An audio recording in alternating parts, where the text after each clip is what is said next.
this bill.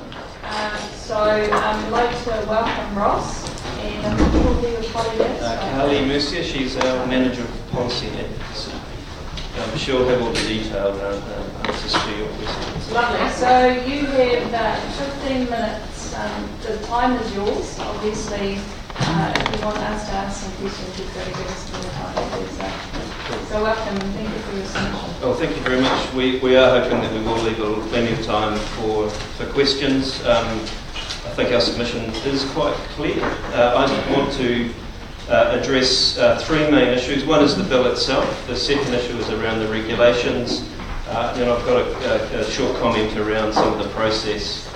So as an opening statement, we think the bill has the power to be actually a really good piece of law and to meet the needs of a whole lot of patients who would benefit from medical cannabis. But it's lacking a lot of detail, and that is an issue.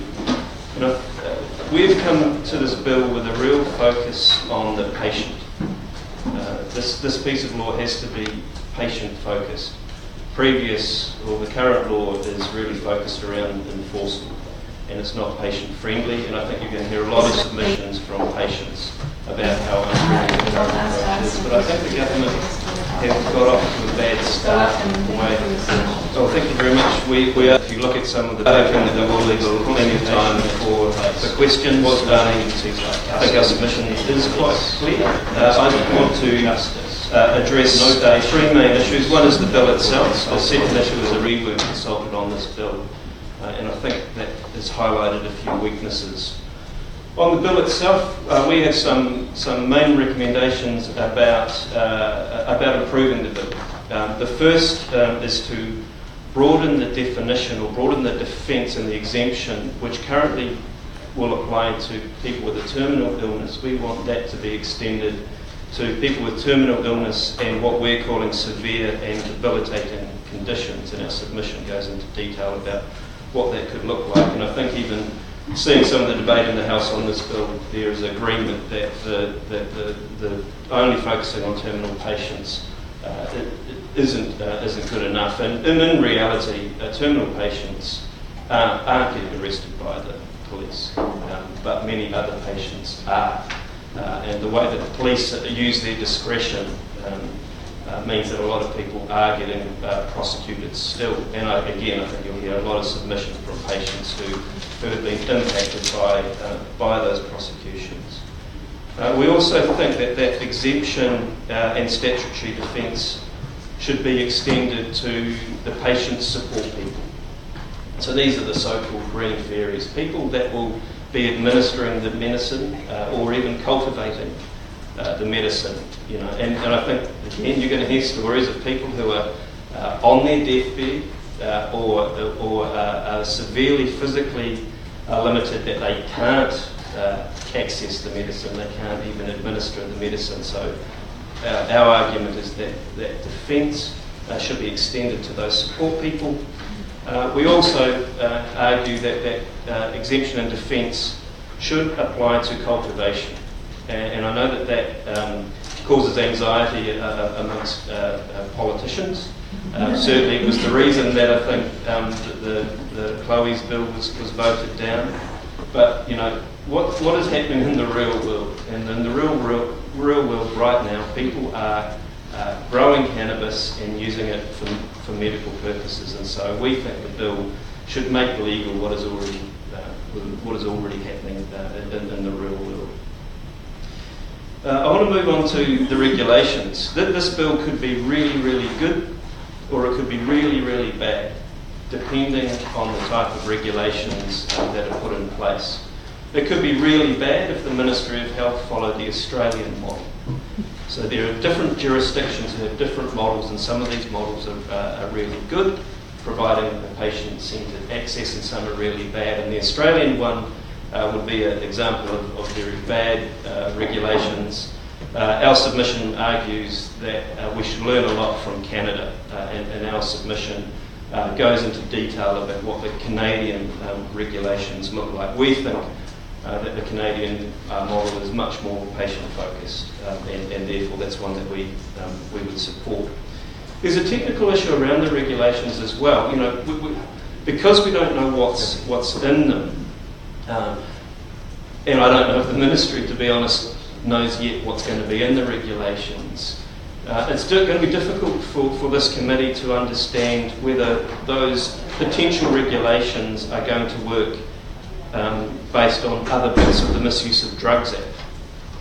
So there may be things in the Principal Act that would limit those regulations working. Cultivation may be one of those things, but because we don't know what is intended in the regulations, we don't know what other bits of the Misuse of Drugs Act may actually act as a barrier to those regulations. We've been here before. The Psychoactive Substances Act was a law that had a little bit in the Act but relied very heavily on regulations. And because of the failure of those regulations, that law didn't quite work out. We can't find ourselves in the same position with this law. I'll give you an example.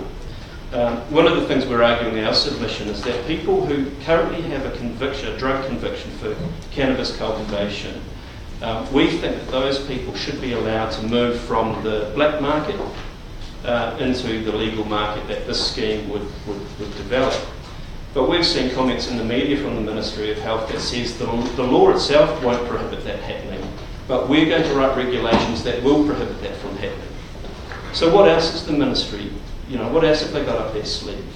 Where will the scrutiny be on these regulations? Do we get a chance to submit again?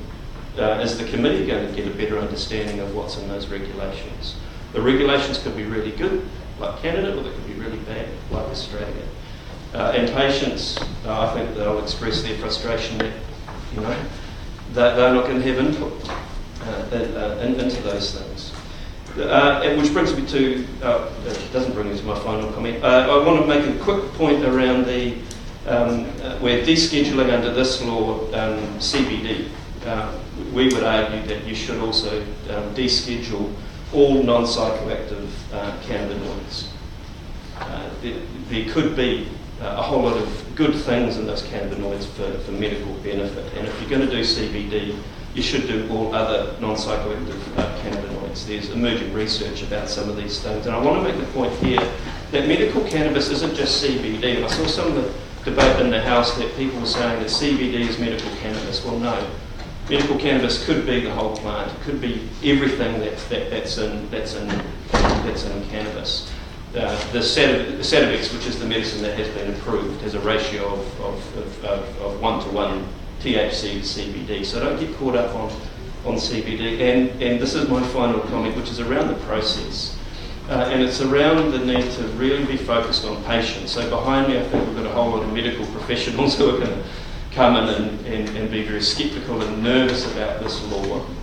I would urge the committee to put more weight on the patient voice. That's a voice that's been missing for so long in this debate. And you will hear some very powerful stories. You even shared some stories during the first reading on this. So the patients, in our view, should be given priority here. And in that regard, as a practical measure, we would encourage the committee, I'm not sure if you've made a decision yet, but we would encourage the committee to travel around the country. There are going to be a lot of people who want to submit and can't travel to Wellington, and it would be good to look them in the eye and talk to them about their issues. Thank you very much for your time. Thank you. Dr. Shane, Thank you. I'm very succinct presentation. Thank you very much for that. I'd just like to push in for a moment the scope of the bill, and more particularly the absence of a requirement for the certifying practitioner to say that the patient is likely to benefit from cannabis. Most other jurisdictions have that.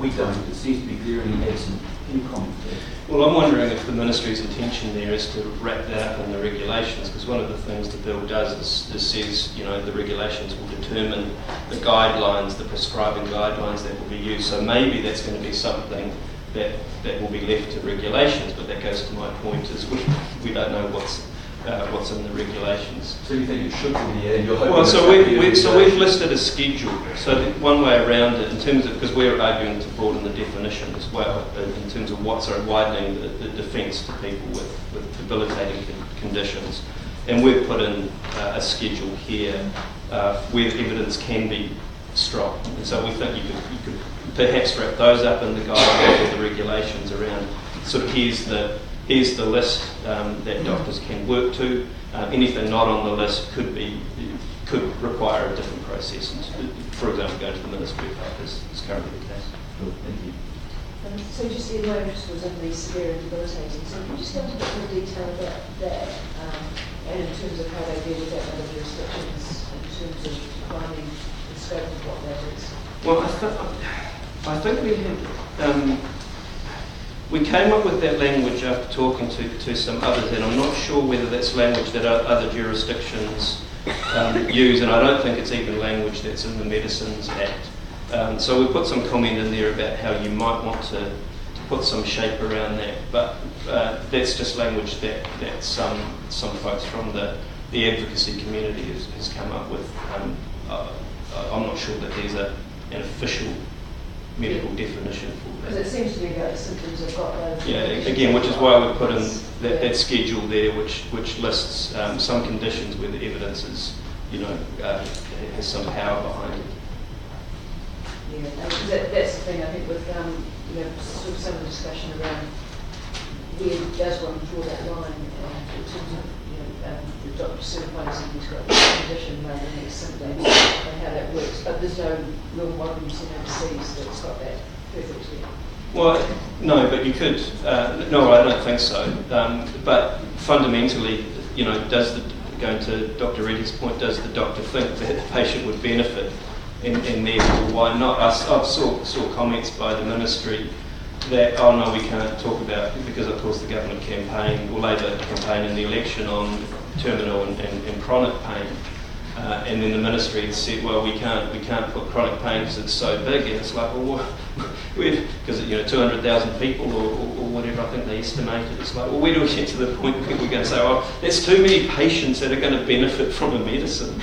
It seems an odd kind of thing to say. But put faith in the doctors on this issue. That's the point of the advisory group, is to develop guidelines for doctors.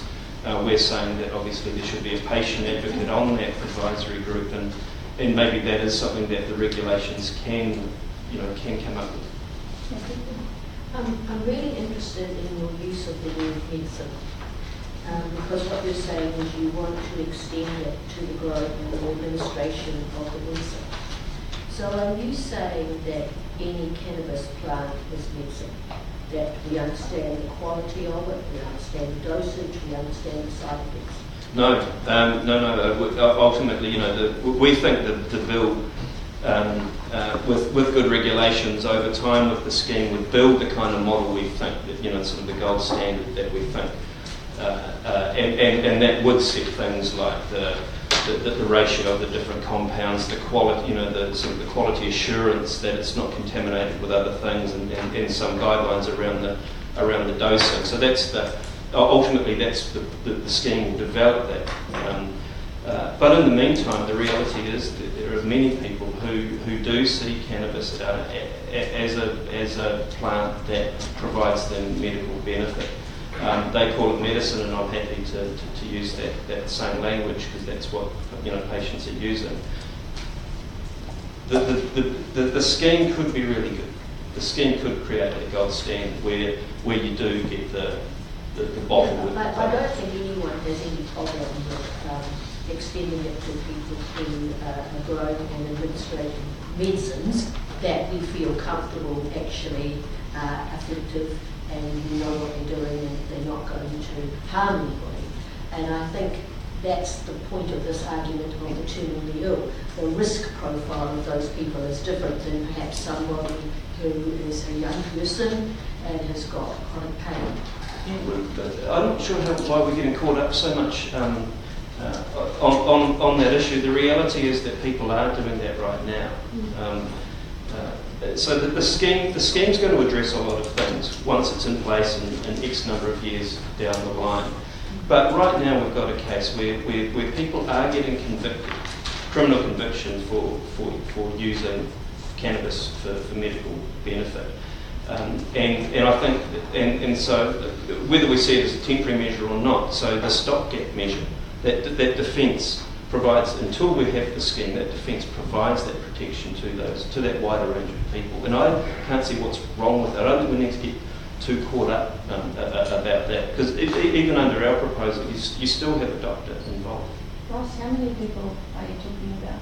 Well, I think, how many submissions have you? No, I'm You know, serious. well, we don't know. So this is the thing. This is, you know, there's no New Zealand data that says, you know, of the 400,000 people that use cannabis each year, what percentage of those are using it? It's 40% state they use it for medical reasons. No, but how many are convicted? What is convicted? Is it 100 people? Is it 200 people? Oh, we won't know because it's not a conviction as a Okay, drug well, conviction. we can find out. The only thing I wanted to ask though, you asked us to be patient-centred. What about, what's the role of the doctor or the clinician in being patient-centred?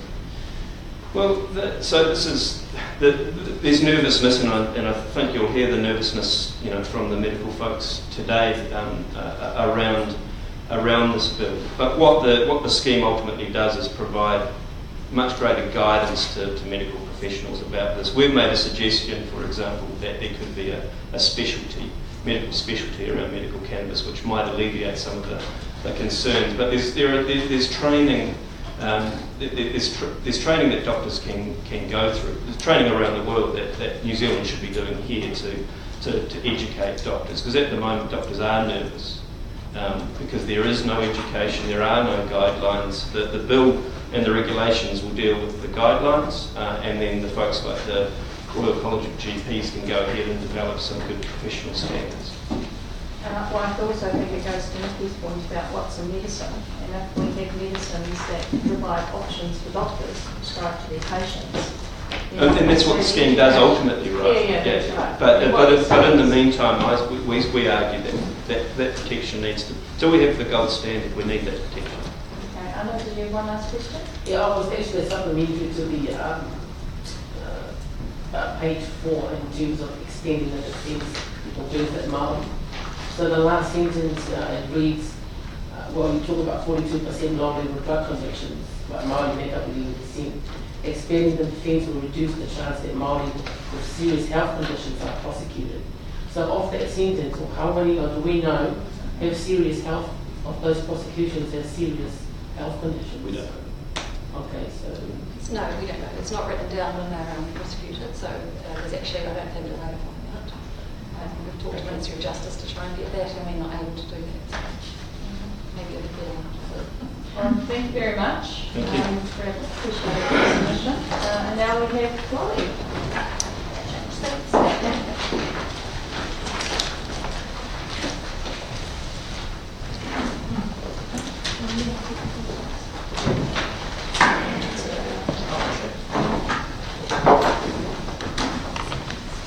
Morena koutou. I've just invited my friend Shane from Medicinal Cannabis Awareness New Zealand to sit next to me as my technical advice, given that the submission from the Green Party speaks to our support for Medicinal Cannabis Awareness New Zealand submission too. So there are just a few things that I'd like to point out first and foremost, and then we can get into any questions kick it around, which was highlighted quite a bit in the discussion previously. So first and foremost, I just want to note that I am not here to relitigate the Green Party members' bill. That was voted down, that was the will of Parliament. But what I am here to do is to speak to the fact that so many of the speeches that we heard both on my bill and also on this government bill was such that we would like to see this bill advance. We would like to see extended, especially to those with chronic pain. The other thing that I'd like to note is that we're all aware that this bill in its present form does not seem to satisfy the standards that we would like to see. I'd just like to read a quote. All it does is create a statutory defence for the possession and use of illicit cannabis by people who are terminally ill and expected by the doctors to die within 12 months. But that doesn't make medicinal cannabis legal. It doesn't address access. It doesn't address availability. It doesn't address the quality of the product. And it certainly doesn't address affordability. It doesn't even provide a legal way for terminally ill patients to get the medicines that they require. I believe that's a brilliant summation of the flaws in the bill as it currently stands. And I'm not seeking to deeply politicise this, but that was your speech, Nikki Wagner, during the first reading of this government bill. And it highlights the two issues that we'd really like to bring to the fore and are present in the Green Party's submission. So what we'd like to see is in Section 2AA, an addition for the ability for terminally ill patients to cultivate. I believe that we're all quite aware of the gaping black hole that presently exists. I'm aware that my bill was evidently voted down because people were concerned about the provision, the so-called grow your own provision. But what we have right here is people still needing to get access to cannabis illegally. Somebody has to grow it. The other thing that we would like to add is for a nominated person to be covered under Section 2AB. If neither of those things can be fulfilled, then I would hesitate to suggest to the committee that we could perhaps throw around the idea of the likes of an amnesty for the sake of this stopgap, to actually recognise the fact that this stuff is presently happening in the illegal market. Otherwise, law-abiding citizens are presently risking jail time in order to provide medicinal cannabis to those in their community for no reason other than to alleviate suffering. These people are colloquially named the Green Berries. There's a number of them in the likes of Nelson, and they've made news recently.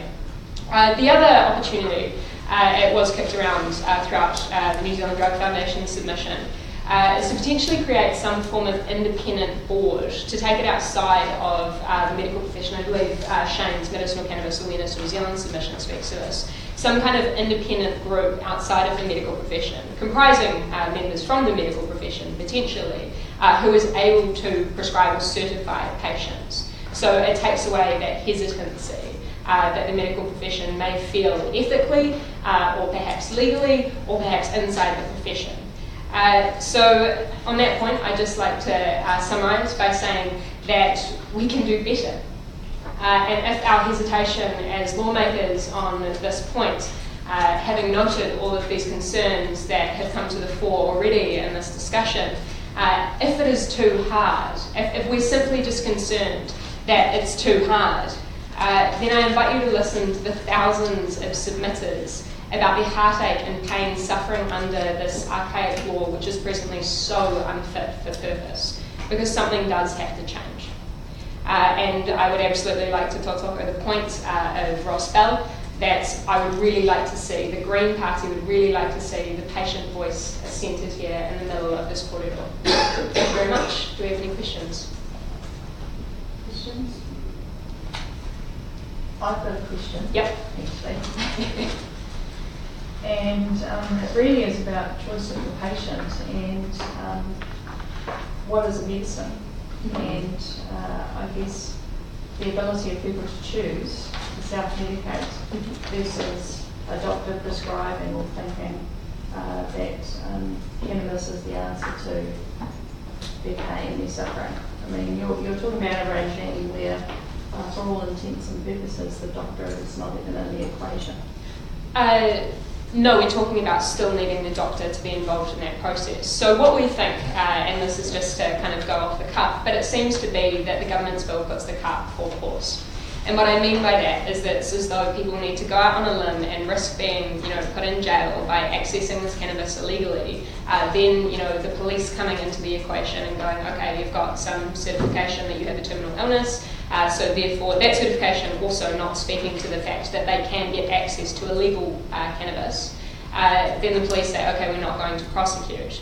But there is also the potential that certain people who don't have terminal illness may be dragged before the court with chronic pain or otherwise and have to prove how in pain they are or whether they have terminal illness or otherwise. What we're seeking to do is say, look, we either have a medical professional, so a doctor, or an independent board that can certify a patient to say, yes, you could benefit from the use of medicinal cannabis, so we're going to certify you. And then you can either have certification to cultivate yourself and therefore, to have access to that medicinal cannabis or nominate somebody. But that's the issue, because you're talking about the certification to use a product.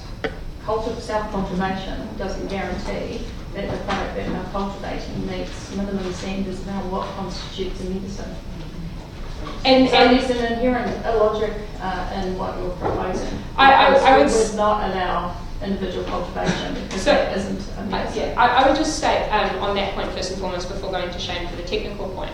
But the very reason that we are having this debate is for decades patients have been self-medicating. The very reason that we have moved away from this war on drugs rhetoric is that we've realised that it's failed and we're now seeking different avenues. We know for a fact that certain people are reporting anecdotally that it has worked for them.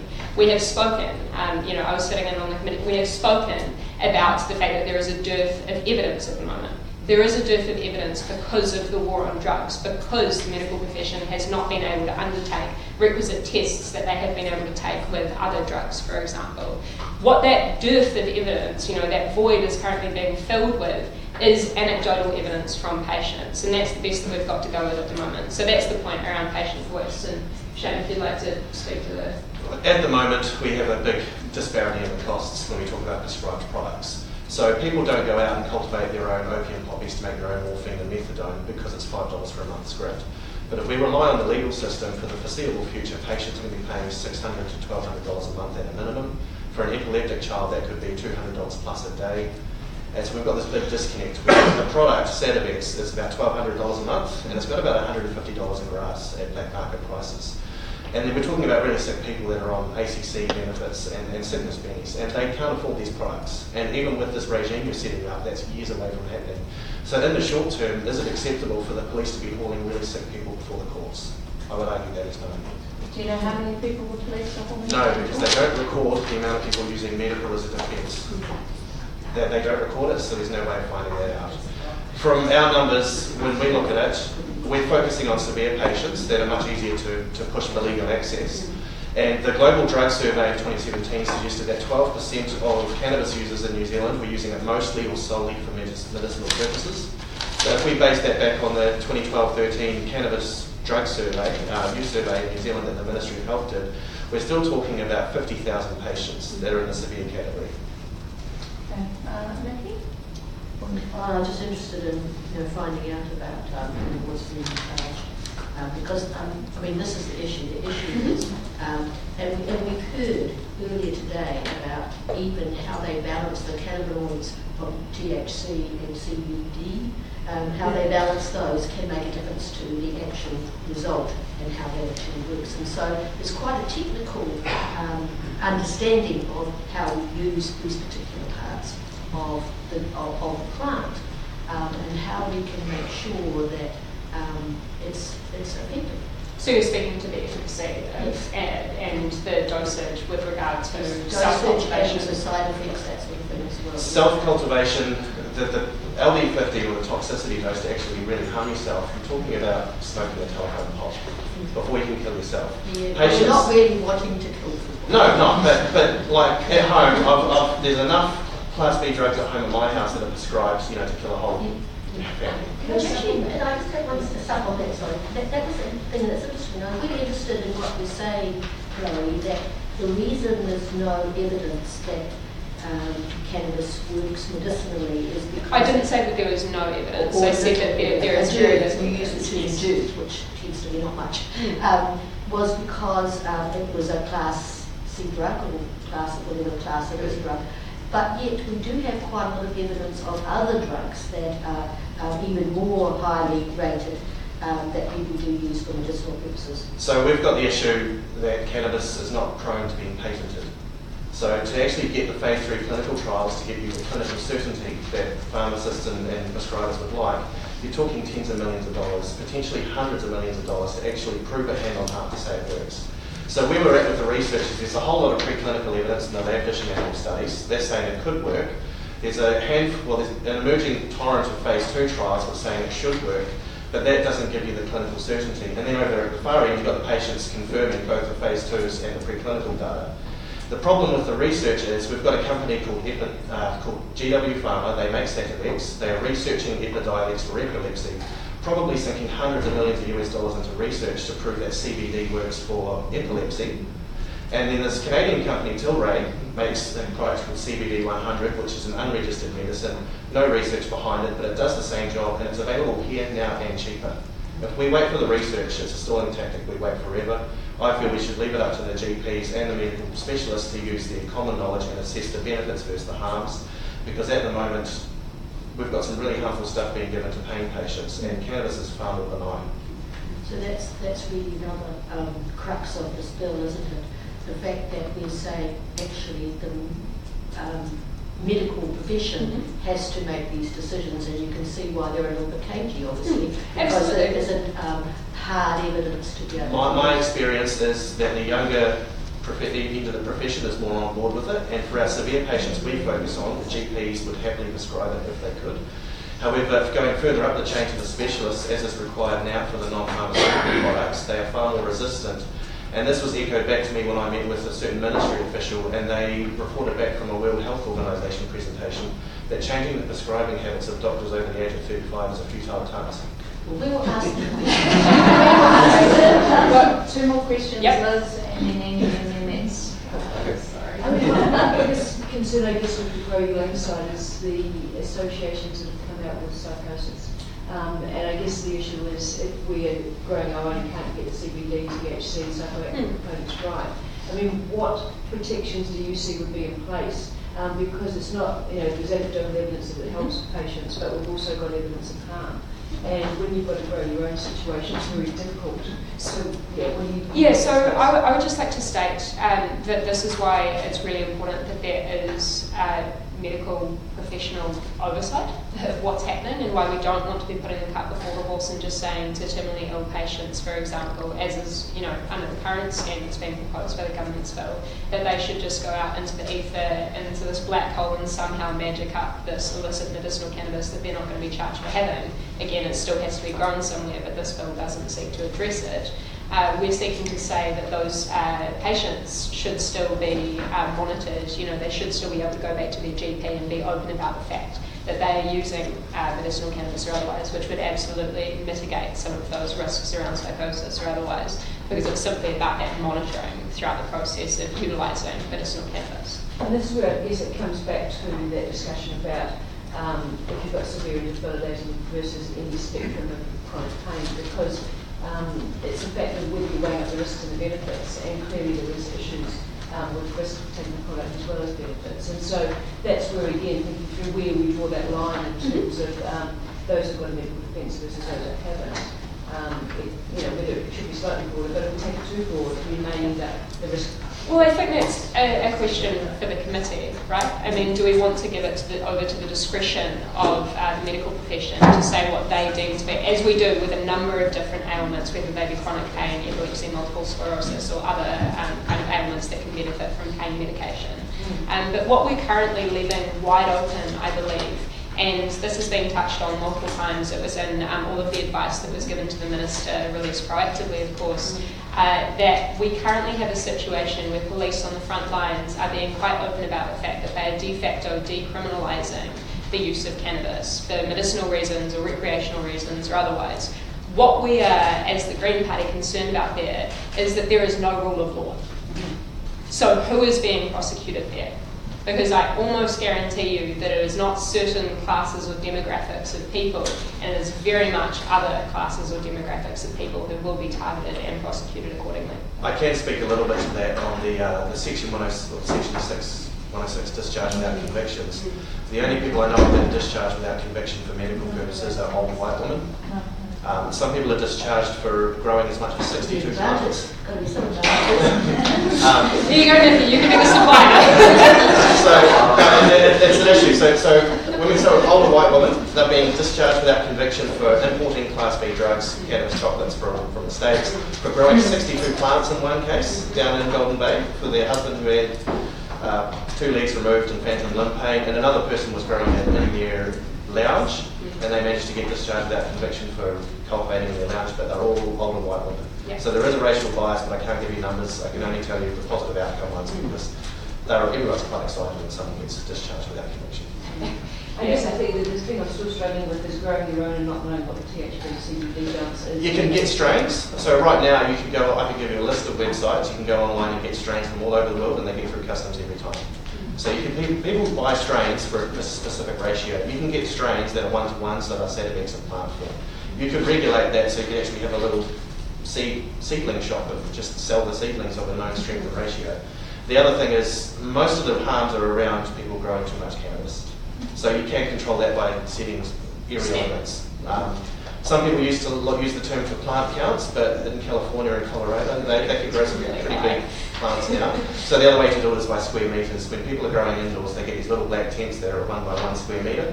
You might be able to, that's what happens in Canada, you might license someone for 2 grams a day, so that they have a formula, you're allowed 2 square metres of indoor growing to get you the equivalent of about 2 grams a day. There are formulas already out there in Canada that cover all of this. And New Zealand's really actually quite late to the game internationally on this as well. So I'll note that a number of different members of the select committee spoke during the first reading of the bill, speaking to really wanting to see what's happening in other jurisdictions, and I'd really invite you to do so because we have the opportunity to choose the best framework in the world. Great, thank you. Any time? Yeah. Thank you. So we have Laura O'Connell Rapida from Action Station, please. And Andrew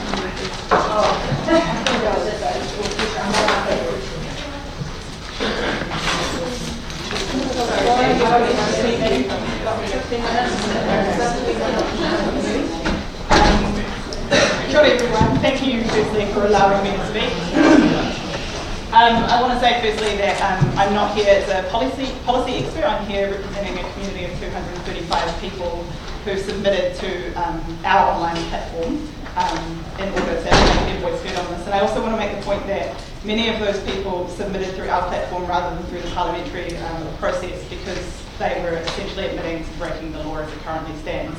And that means that they were fearful to submit to Parliament, and it also means that that although we represent 235 people, I imagine that there are thousands more like this who we weren't able to reach from our small community organisation of 305 staff. I also want to let you know that some of the people who submitted through our platform submitted this way because it was hard for them to travel. So I stand here with 235 people behind me, and I just want that to be recognised. Through the submissions, we heard a lot of heartbreaking stories, but I want to highlight for you the key themes that rose to the top from the submissions that we received. We received a lot of heartbreaking stories from people in chronic and debilitating pain, so not just severe pain, but everything from endometriosis to Parkinson's to restless leg syndrome to epilepsy were covered. And it wasn't just the people who are suffering from this, it was also whānau members of people who are suffering, caregivers of these people, friends of these people who saw that suffering and wanted that suffering to be alleviated. We also heard from people who want medical needs to be separated from illegal activities. We also heard from people who are medical professionals. A lot of nurses submitted to our process. About 30% of the people who submitted to us were from the medical profession. We heard a lot of stories from people who have experienced or seen negative, harmful and addictive impacts of legal opiates and legal pharmaceuticals and want their friends and family members and themselves to be able to have access to alternatives. I want to say that the other major thing that rose to the top from the submissions that we received were from people who are excited about the economic opportunities that having a strong and thriving medicinal cannabis industry could bring to our country. As one of our submitters said, we all know that dairy farming is on the decline as the consumption of dairy and meat products declines around the world, and also as awareness of climate change and the impacts of dairy farming on that grows. It is time for us to be looking at alternatives.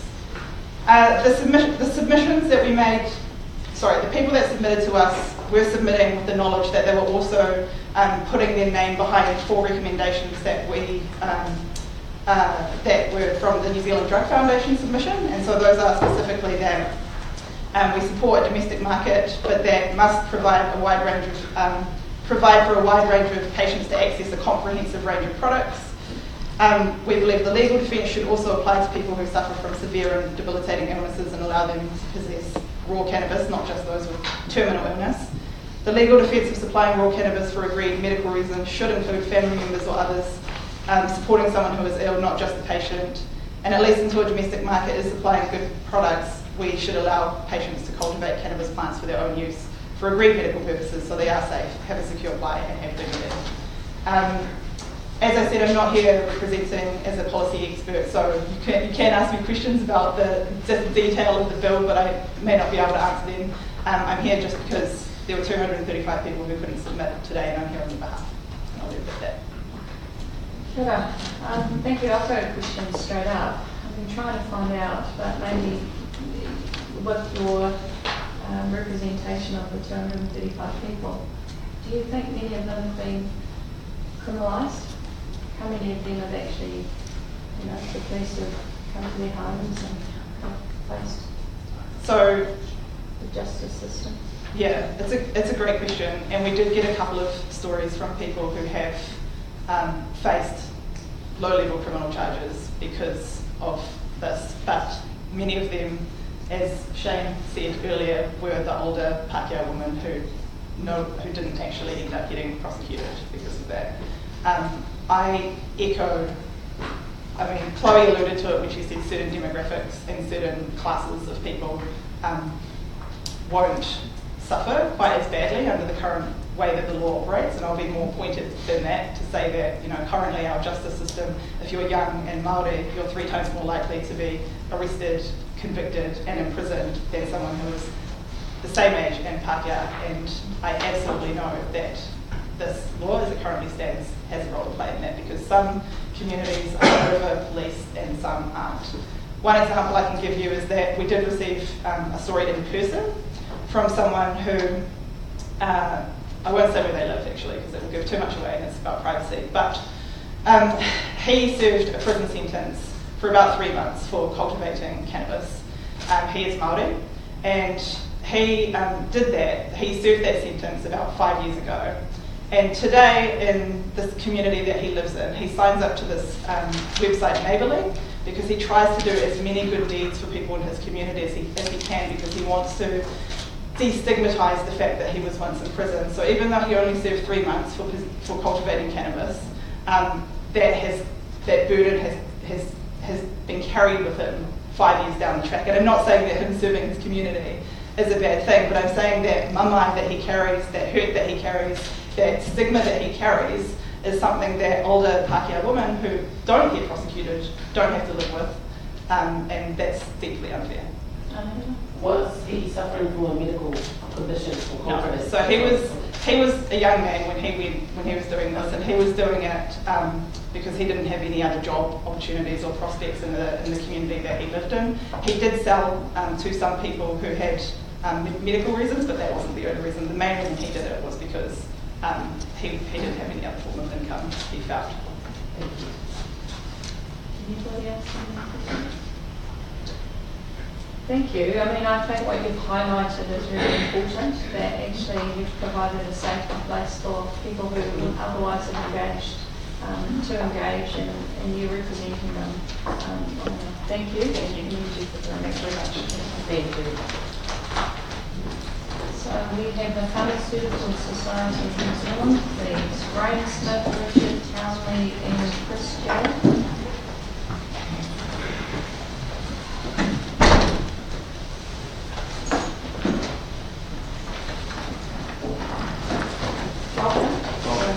Thank you. I'm Graham Smith. I'm President of the Pharmaceutical Society of New Zealand. On my left, I have Richard Townley, our CEO, and on our right, Chris Jarrett, our Chief Professional Advisor.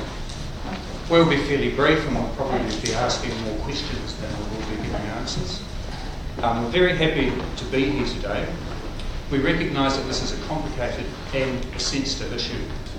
It's complicated because a popular but illegal substance is being used as a treatment, particularly by people with terminal illness. It's sensitive because we're dealing with people who are dying and who risk criminalisation by alleviating their suffering. We recognise that. The aim of the bill appears to be to create a solution for terminally ill patients to use cannabis plant material for pain relief whilst a more standardised approach is adopted. It's the potential use of non-standardised product and without clinical evidence of efficacy and safety that causes pharmacists problems. We fully support an approach based on equity, quality, safety and compassion. We believe that this bill meets the equity and compassion points, but we are very concerned about quality and safety. As the explanatory note to the bill itself says, most cannabis products produced internationally do not meet the quality and efficacy requirements of the therapeutic regulations. To us as pharmacists, this raises more questions than answers. So how will prescribers or patients know whether Matt's Marvellous marijuana is better for their pain than Coleman's curative cannabis? Because, as you've already heard from other scientists, the ratios between the active ingredients is different. The psychoactive properties of different plants grown in different conditions is different.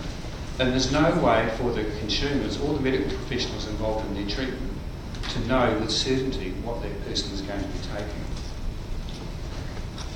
We don't know, as pharmacists, what the potential for interaction with other prescribers' medicines is with cannabis, because the research simply has not been done. Although there are some things starting to emerge, but it's very difficult for pharmacists and for doctors to answer questions from patients on what the side effects might be of these treatments. What if the diagnosis of terminal illness is wrong? And I think we've all, we talk about anecdotal things, we all know of people who have been diagnosed with cancer and told they've got a year to live, and 5 years later they're still alive and kicking. And as the excellent New Zealand Medical Association position statement on medicinal cannabis notes, there's good evidence of the harms associated with cannabis. And whilst in this instance we're dealing with terminally ill people, we're concerned that this bill, if this bill is passed, there will be pressure for treatment creep into other areas where the evidence is equally flimsy. We do agree with the principle of a locally sourced, affordable cannabis-based product that meets quality and safety standards and is backed by good evidence, and we're very happy to see moves in that area. If there's an appetite in the House for a wider debate on decriminalisation of some recreational drugs, along with education and harm reduction strategies, and there are good examples of that in countries like the Netherlands and Portugal, society are very happy to be part of that debate. But that's really all we've got to say. I think that the fundamental things for us are that is homegrown cannabis a medicine? And if it's not, why are we here? Why are we calling it medicinal cannabis? So I'm happy to leave it again and take questions. Yeah, Shane? Thank you. In the medical marijuana scheme, a full scheme, which might envisage cannabis and cannabis products being distributed through the existing networks, i.e. through pharmacies, how enthusiastic or otherwise will pharmacists be to distribute and transact loose leaf cannabis? I think pharmacists would be happy to be involved, provided they know the quality, the safety and the efficacy. And that's the concern.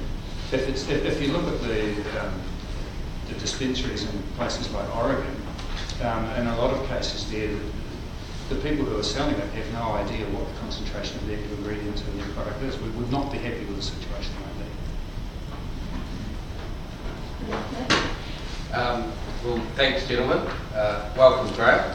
As my local pharmacist from the Waimakere, thank you for the service you give me, my wife and my children. For you, Graham. That's why I thought I could make a joke at your expense. It's Hey, I think you bring a very clear lens to this debate and moving it to somewhat a rational sort of scientific view. So, in your experience sort of internationally, where do you signal we look for what other jurisdictions or pharmaceutical lens you think are heading in the right direction? Are you talking about the wider drugs debate or just... Well, if you draw reference to, say, pharmaceutical grade medicinal cannabis, if you can throw all those terms in one statement, is there a jurisdiction that's leading it from your sort of professional lens?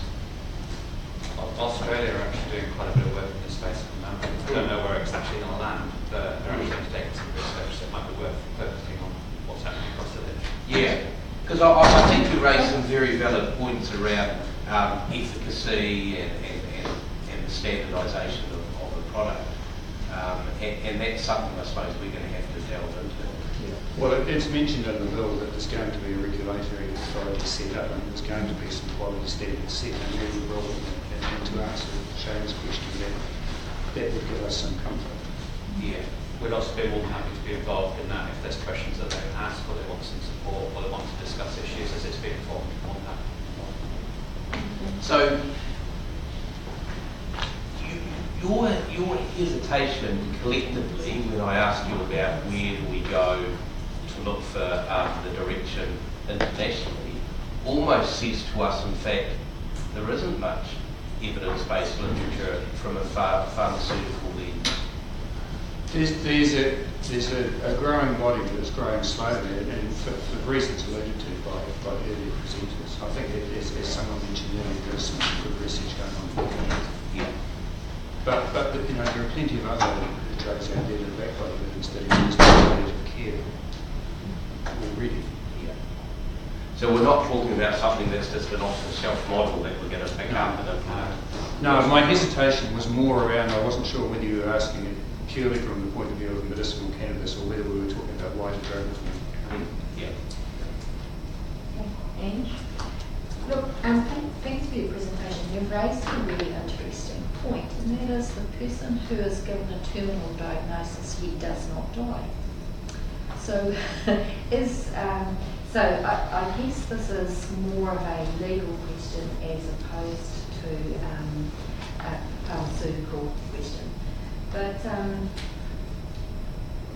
surely we have no intention in this current law or form that someone who is given a diagnosis of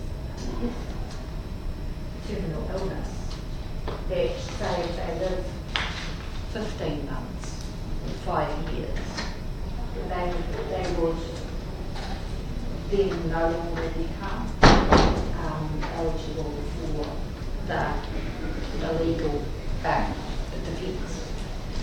And you potentially end up with somebody who's become addicted to cannabis. One of the papers that I read in preparation for this quoted the figure that 30% of the long-term users of cannabis develop what they call cannabis use disorder, which can sometimes go as far as psychotic episodes. But against that, you could say we have a similar problem with opioids now. I guess my point is that surely we have no intention of continuing to punish or to suddenly punish someone at that because they have lived outside of a terminal illness. And I think perhaps it's something that we need to consider. If there's a terminal illness diagnosis and someone does not die within the 12 months as expected, then what can you do? And I think that that's something we need to consider. I think most practitioners, though, would give a range of position in terms of your range of expectation would be this to this, and I would imagine as long as would be avoided in that range. Can you just repeat what you said then? I missed it. You said 30% of people who are long-term users of cannabis develop cannabis use disorder. I can give you, send you the reference. Would you like to give me some reference? Can I just, my last question is that obviously we have had advocates who have had terminal illness who have chosen to go public. And I guess they came from a position of we've got nothing to lose, and the evidence says cannabis is efficacious or not. We choose to use this product in our dying days. Is the only, I guess, your opposition to the exemption for people with terminal illness, because you talk about treatment creep, that it might then apply to others? And chronic pain, epilepsy. So at minimum, would you say, okay, terminal is a good framework, given that we, it's This is exactly why I said it's complicated and sensitive. Yeah. And yes, when you're dealing with people who are terminally ill and they do find for themselves that this gives some relief, you don't want people to be prosecuted for that. And I wonder if there are other avenues to deal with that situation without calling this a medicine. Thank you. Any other questions? No? Wonderful. Thank you very much. So I think we've got by teleconference in these two. Yeah. So we have Shaw and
Kia ora, are you there, Chris? Good morning, it's Lois Moore. I'm the Chair of the Health Select Committee. I'll let my colleagues introduce themselves so you know who's here, and then we'll allow you 15 minutes to present your submission. Okay, thank you. Chris, Dr. Shane Moody, National MP, Whangarei. Hi, Erica Stanford, National MP for East Coast Base. Hi, Nikki Wagner, National MP, Christchurch. National MP, Wairākei. Tēnā koe, Kenji Warren Hart, SCP Lakeland. Kia ora, ana hina te rangakara Suzuki, List MB, based at Waiakura.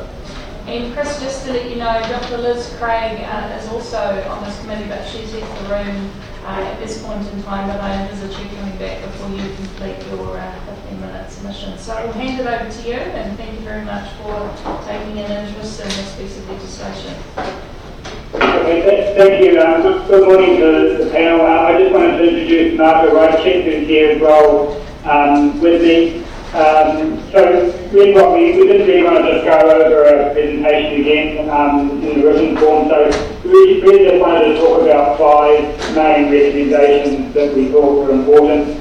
The first is that I think it's important to understand that there's actually not very much research on the compounds in cannabis, so there's a real need for more research of those. There's dozens of compounds in cannabis apart from THC and CBD, which you've probably heard a little bit about over the last few days.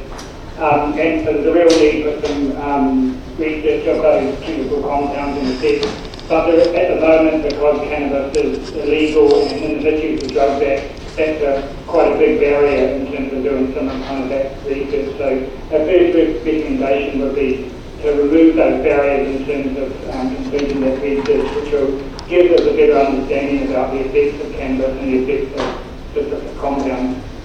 So our second recommendation is, as you see from our submission, we've done a few surveys of small-scale cannabis cultivators, of which about 40% said they were cultivating for medicinal needs.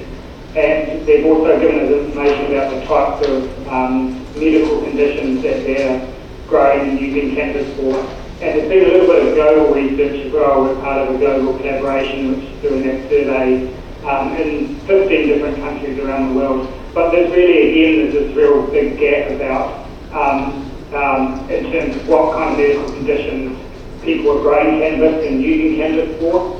And also what contact they're having with the medical system in terms of their GP about whether they're asking the GP about information or they're getting advice in terms of what complaints they should be or conditions they should be using cannabis. So again, there's a real gap there in terms of research, in terms of understanding how people are using cannabis at the moment in terms of as a medicine.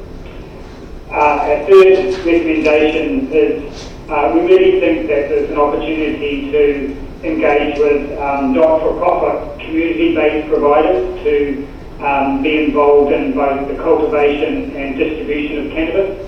So these would be not-for-profit community trusts who would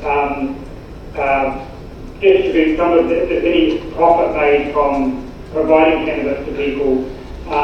That profit could go back into the community, back into the local community, in terms of funding drug treatment, drug prevention, and a whole lot of other things like even sporting activities as well.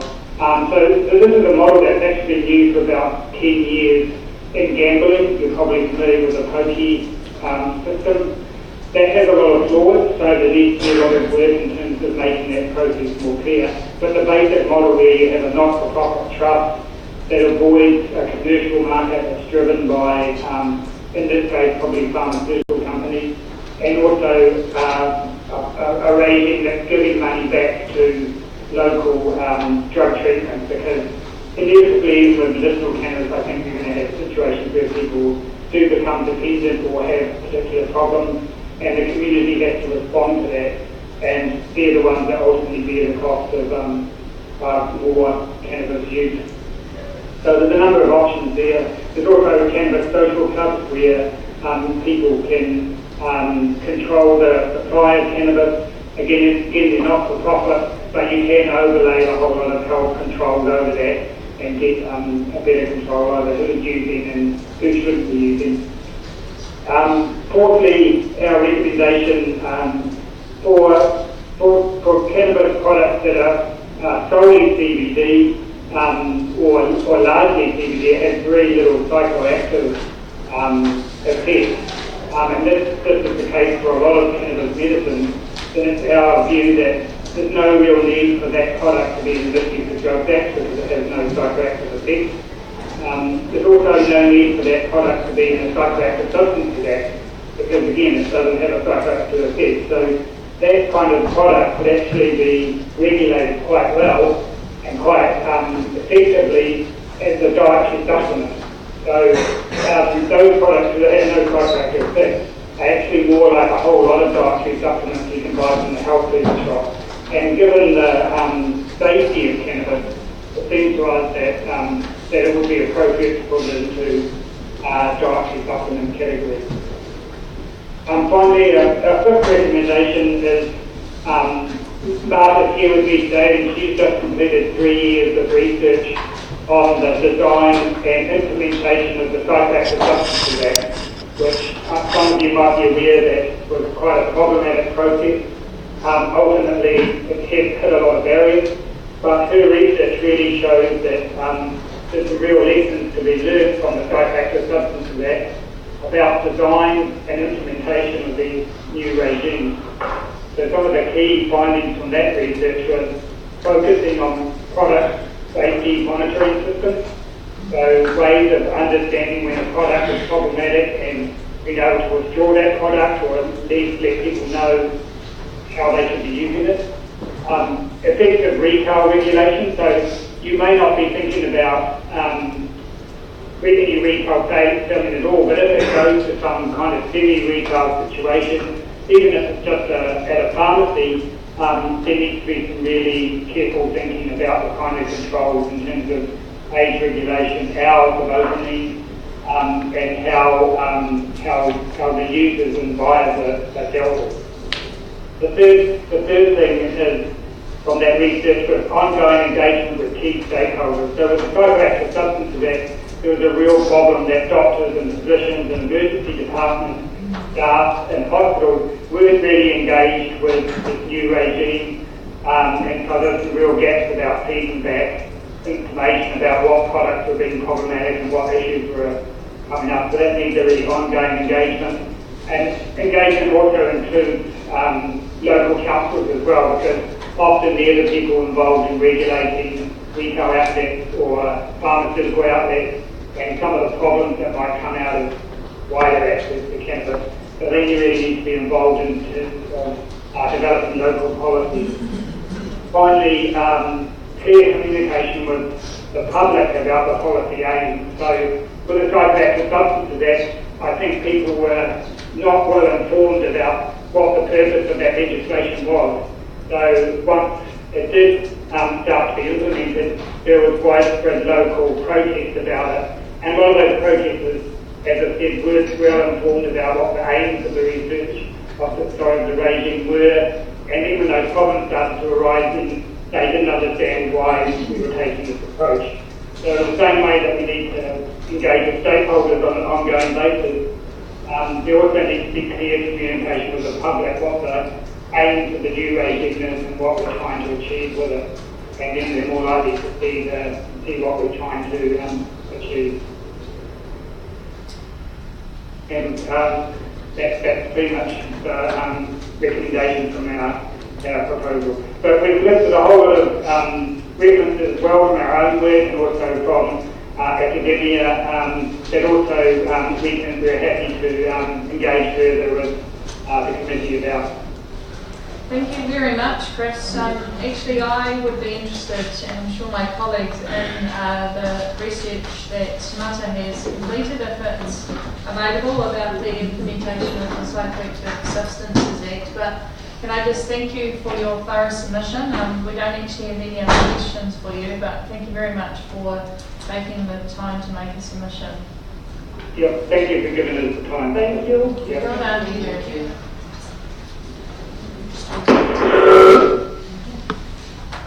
So we have the Auckland Patients Group.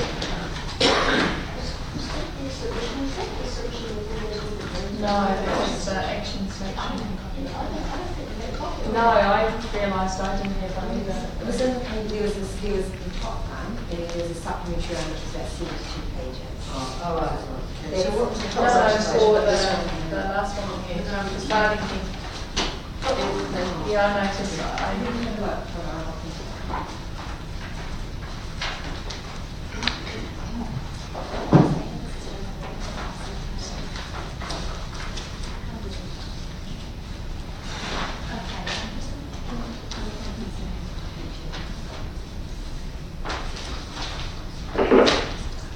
Kia ora, Christina. How are you? It's Lewis Wall speaking. I'm the chair of the Health Select Committee. So before we begin, I'd just like to allow my colleagues an opportunity to introduce themselves. Hi Christina. Hi Christina, Dr. Shane Moody, National MP Whakareia. Hello, I'm Erin Stanford, National MP of East Coast Base. I am Nikki Wagner, National MP from Christchurch. Matt Dixon, National MP Waimata. Kia ora, Angela Clark, List MP meeting. Kia ora, Anahila Anamata, Associate Key, List MG, based in Papua. Liz Craig, List MP based in So Christina, I'll hand it over to you. I believe you have a couple of colleagues with you, so you now have the floor, so to speak. Kia ora, my name is Christina Adamson. I have with me Karen Vincent and Agnes Thornton. We are representing at Auckland Patients Group. I am a steering group member and representative of the Auckland Patients Group. I am a registered nurse and a naturopath. I have been a registered nurse for over 30 years and have spent my life looking after the people of Auckland. I have gone through the physical and mental health field. I am a chronic pain patient with fibromyalgia, osteoarthritis and numerous other medical conditions. I'd like to thank the steering committee today for the opportunity for us to talk to the committee about our Auckland Patients Group. Auckland Patients Group came into being to rally against these unjust, archaic laws and request a moratorium for the medicinal cannabis community while the laws are being sorted out. Auckland Patients Group is a support group of 400 plus patients, carers and advocates. Many of them are elderly. Most of them have serious health conditions including terminal cancer, chronic pain, muscular sclerosis, PTSD and epilepsy sufferers. Previously, Brave, Joan Cowie passed away last week after a very public battle with cancer and request to access safe medicinal cannabis. Phil Schonberg was our founder and unfortunately had to step back due to ill health, so we'll be submitting her own submission. With more support, Auckland Patients Group rallied every month on Queen Street from April to September 2017 to draw attention to the plight of the many patients that are suffering under our current legislation. We had many MPs on the campaign trail to talk to us and speak to us. As a nurse, I'm a law-abiding citizen who has very high ethics and morals. After meeting and seeing the suffering our patients are going through, I have to support them. It is against their rights as humans to deny this plant of medicine when it has been shown to be able to help with so many complex chronic conditions. I watched a friend's child with epilepsy die before he was 5. I know of other patients who want to help their severely epileptic autistic children with cannabis, but are not supported by an uneducated medicinal community. Since I started supporting the patients and attending and speaking at rallies, I have met other medical professionals who want to learn more and use this medicine. I want to be able to help other medical practitioners understand how the patients want and are using cannabis.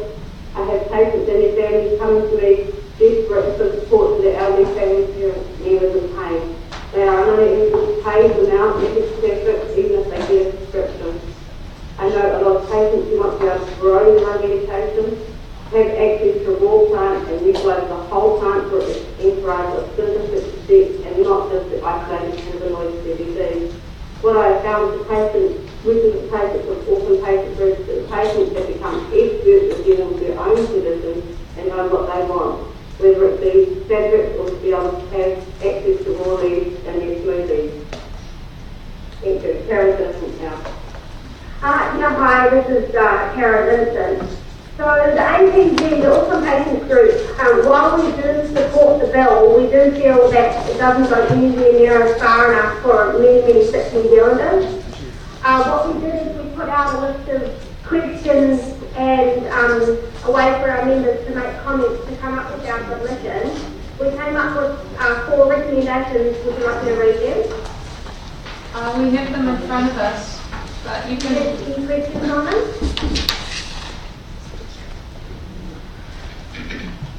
Any questions? Liz here, how would you define severe and debilitating? Well, we would leave that to be defined by a medical professional. Yeah, Madam Chair. Yeah, I mean, just following on from that line of questioning, I think the issue around, because I noticed in your submission you talk about expanding it to chronic pain. Now, personally, I'm kind of quite ambivalent about terminal illness or chronic pain, but one thing we do have to do as legislators is strip out the content of the bill, the subject, just make sure the words do what it's intended to do. And the advice we have is that you can't actually put a definition of chronic pain in that will fit one of the scheme. I don't know if you've got any view on that. Because it's all very well saying, I'll just let the medicos define it, but it doesn't sound like they can. So I just wondered what your thoughts were on that. Well, I'm not really sure because I certainly have it well documented in my medical records that I have a chronic pain condition. I think that would be fairly normal for people that have had years of chronic pain. So I don't quite understand really how it could be non-definable or hard to define. Okay, thank you. Do you have any other questions on our submission? No, I think we're happy with what you've provided. Can I just thank you very much for your submission, and we do have some other we would just like to, hi, Esther Thornton here. I am a medicinal patient and also a member of trustee on the CAN, who is speaking later. Now with the Auckland Patient Group, as stated before, we did put out some questions, and while all of that wasn't placed into the submission, I'd just like to actually read out a little bit from what our patients have been telling us. And this all goes back to, and McCann will state this later in their appendix B, that shows the cost of scale for a patient that patients are facing. Now, our members clearly state that they should be allowed to choose to grow their own plants and have easy access to the whole plant and have it grown safely, organically, locally, and at a low cost. To have a herbal medicine which has no negative side effects when used responsibly. Now, the current proposal is short-sighted and cruel to all patients. They seem people to be terminally ill to gain any kind of relief.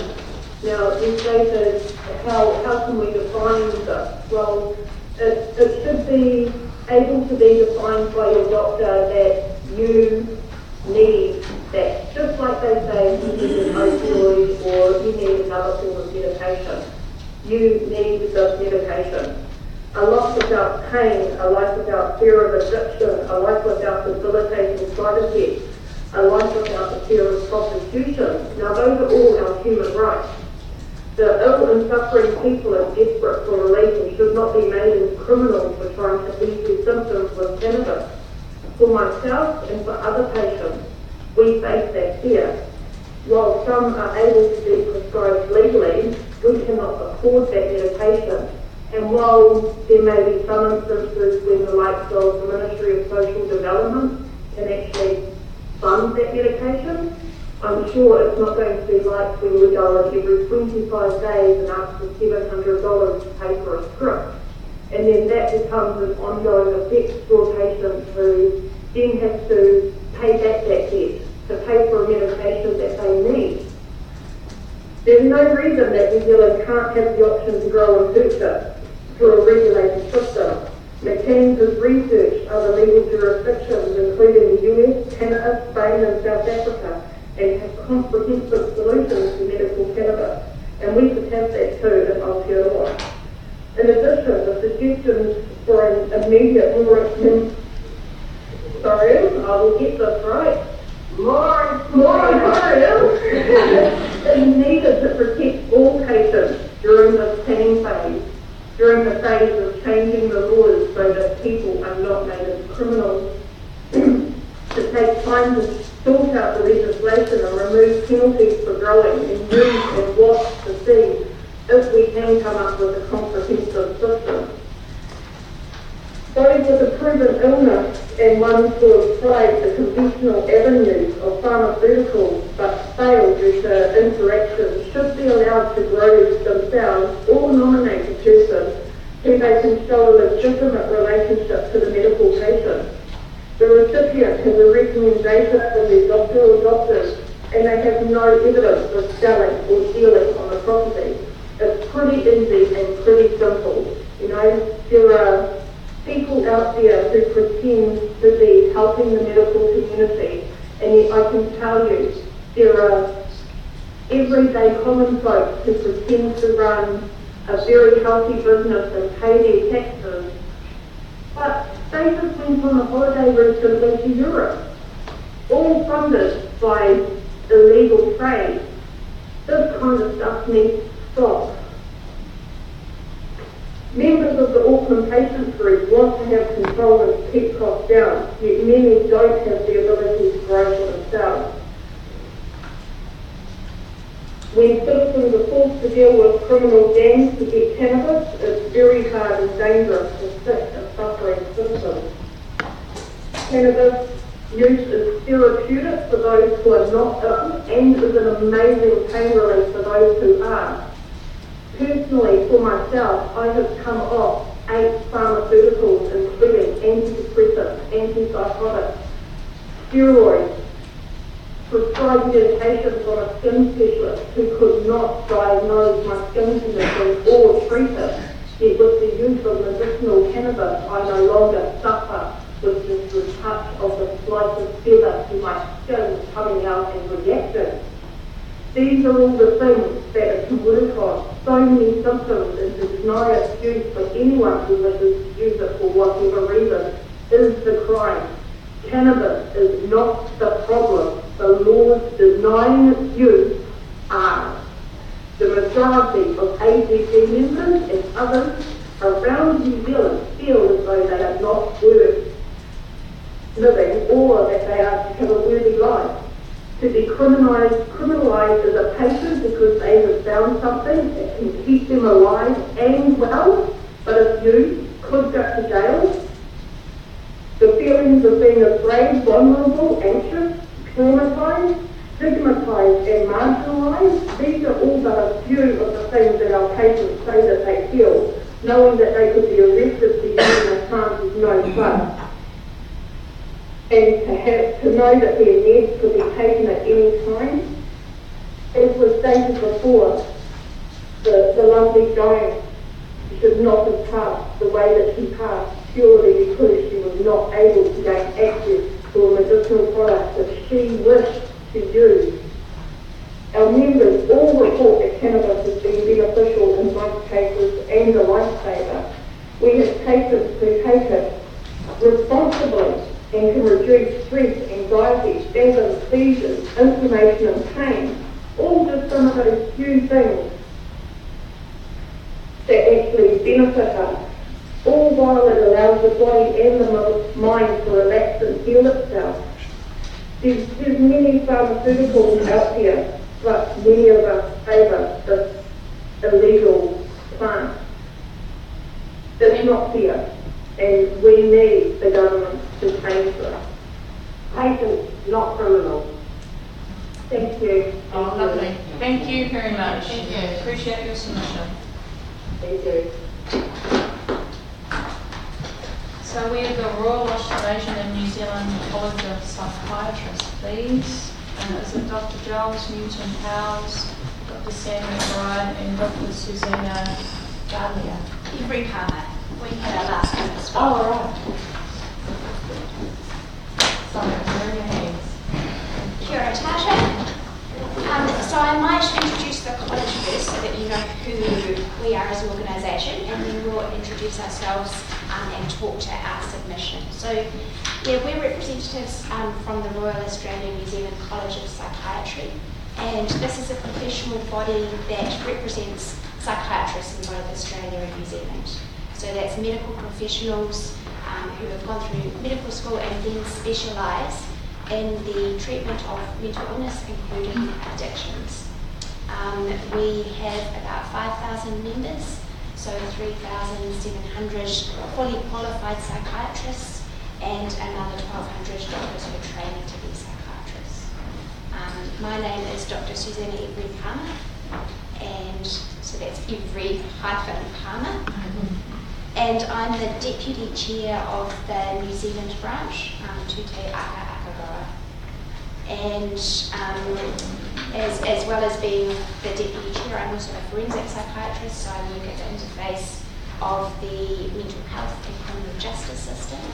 And I also have an academic interest in the area and have published on the misuse of drugs, particularly synthetic cannabis. Kia ora, thank you, Suzanne. Kia ora, my name is Dr. Sam McBride.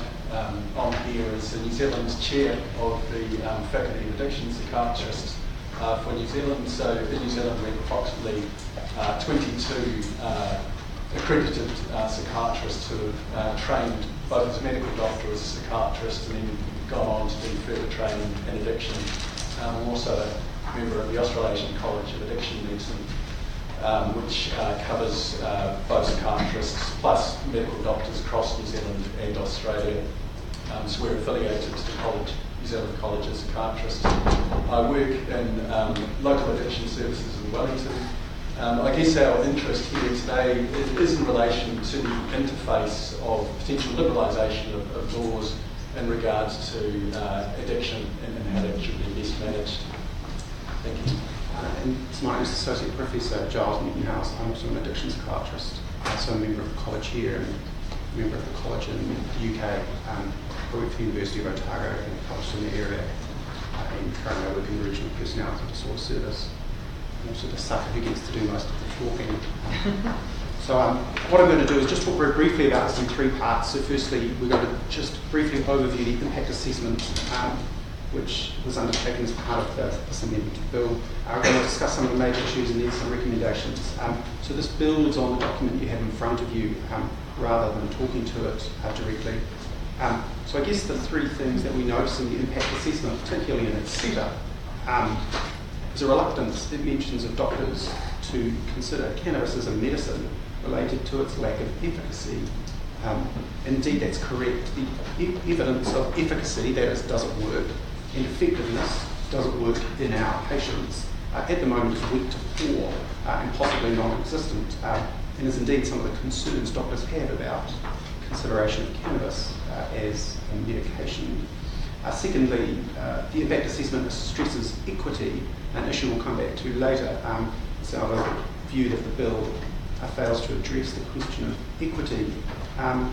The impact assessment also discusses the expectation of the development of a government agency for domestic production which by its implication suggests that cannabis will be produced locally, presumably as a medication by implication. The impact assessment discusses benefits to the terminally ill, and it's our view that these benefits exist only insofar as they'll prevent prosecution, as opposed to being clear that there is evidence-based benefits, at least as the bill is written. And notably, when the impact assessment discusses costs and risks, no mention at all is made of the potential and very real risk of diversion and resale. And there's reasonable anecdotal evidence from New Zealand that diversion of medication and resale exists with psychoactive substances. So now to some of the bill itself. So as we outline in our submission, it's the view of the college that it's important we are very clear about the difference between recreational use of cannabis and non-recreational use of cannabis. We're concerned that any legislation that addresses this area may blur those boundaries. And it's important that the idea of cannabis as a medication is not used as a pathway either into decriminalisation or the legalisation of cannabis. It's a completely separate issue. Secondly, it's not clear from the bill or indeed the impact assessment exactly what is meant by the term medical cannabis. Now, I know amendments to the bill itself don't use that term, although you're going to hear that term, and I'm sure you have over and over again. The term is used on numerous occasions in various documents associated with this bill. To our mind, there isn't such a thing as medical cannabis, there's cannabis. And it's important that we're clear about that. It's a plant with multiple psychoactive substances in it. And the various ratios of those psychoactive substances make a difference to the effect it may have on individuals. And we're not clear from the bill exactly what sort of development will be undertaken, either from a policy or production perspective, either around cannabis or around CBD, which is identified separately in the bill, and that potentially raises concerns. We also have some concerns about the lack of clarity as to who will be able to access cannabis according to this bill. It's not clear exactly what is meant by a terminal illness and exactly who will decide that or what that means. But also there's an issue around equity with this cut-off. It's worth noting that as far as I am aware, there is no evidence to support the use of cannabis 12 months outside of death with a terminal illness. Although there is evolving evidence for the use of various types of cannabinoids and cannabis products in a variety of different identified medical conditions. We have some concern about the idea of a medical letter, and that the medical letter may be seen as akin to a prescription for cannabis. The logic going, why would a doctor give me a letter saying I have a terminal illness unless it was so I had the right to have cannabis itself? The two kind of sit together, albeit the bill doesn't make this a prescription. And I guess that raises a concern that we have about doctors being seen as gatekeepers, that people who are able to have cannabis. And it's difficult to see how you avoid that with the way the bill is currently written. The final major issue isn't one that we've addressed and isn't explicitly noted in any of the documents around us, and that's the issue of diversion. Diversion of psychoactive substances that are prescribed is a common problem. Although the evidence is anecdotal in New Zealand, a significant proportion of opioids that are problems in terms of creating dependence in the community from diversions from prescriptions. It's not clear exactly from this bill how the issue of potential problem of diversion would potentially be avoided or addressed. So on the basis of that, we have a number of recommendations to the Select Committee. So firstly, largely as outlined in the document you have in front of you, we have very few concerns about CBD and the CBD proposals. Our recommendation, however, would be that this is considered like an over-the-counter herbal remedy as opposed to a medication, and that it be considered in that way. Secondly, as we've mentioned, we're concerned about the looseness of the term terminal illness, and we think that that's fraught with problems from an operational perspective. And in this regard, what we'd actually recommend is that a list of conditions be drawn up for which appropriateness to be provided with cannabis would be arrayed. And actually, at its extreme, that wouldn't necessarily relate to a terminal illness. but potentially for illnesses for which there is good evidence of effectiveness.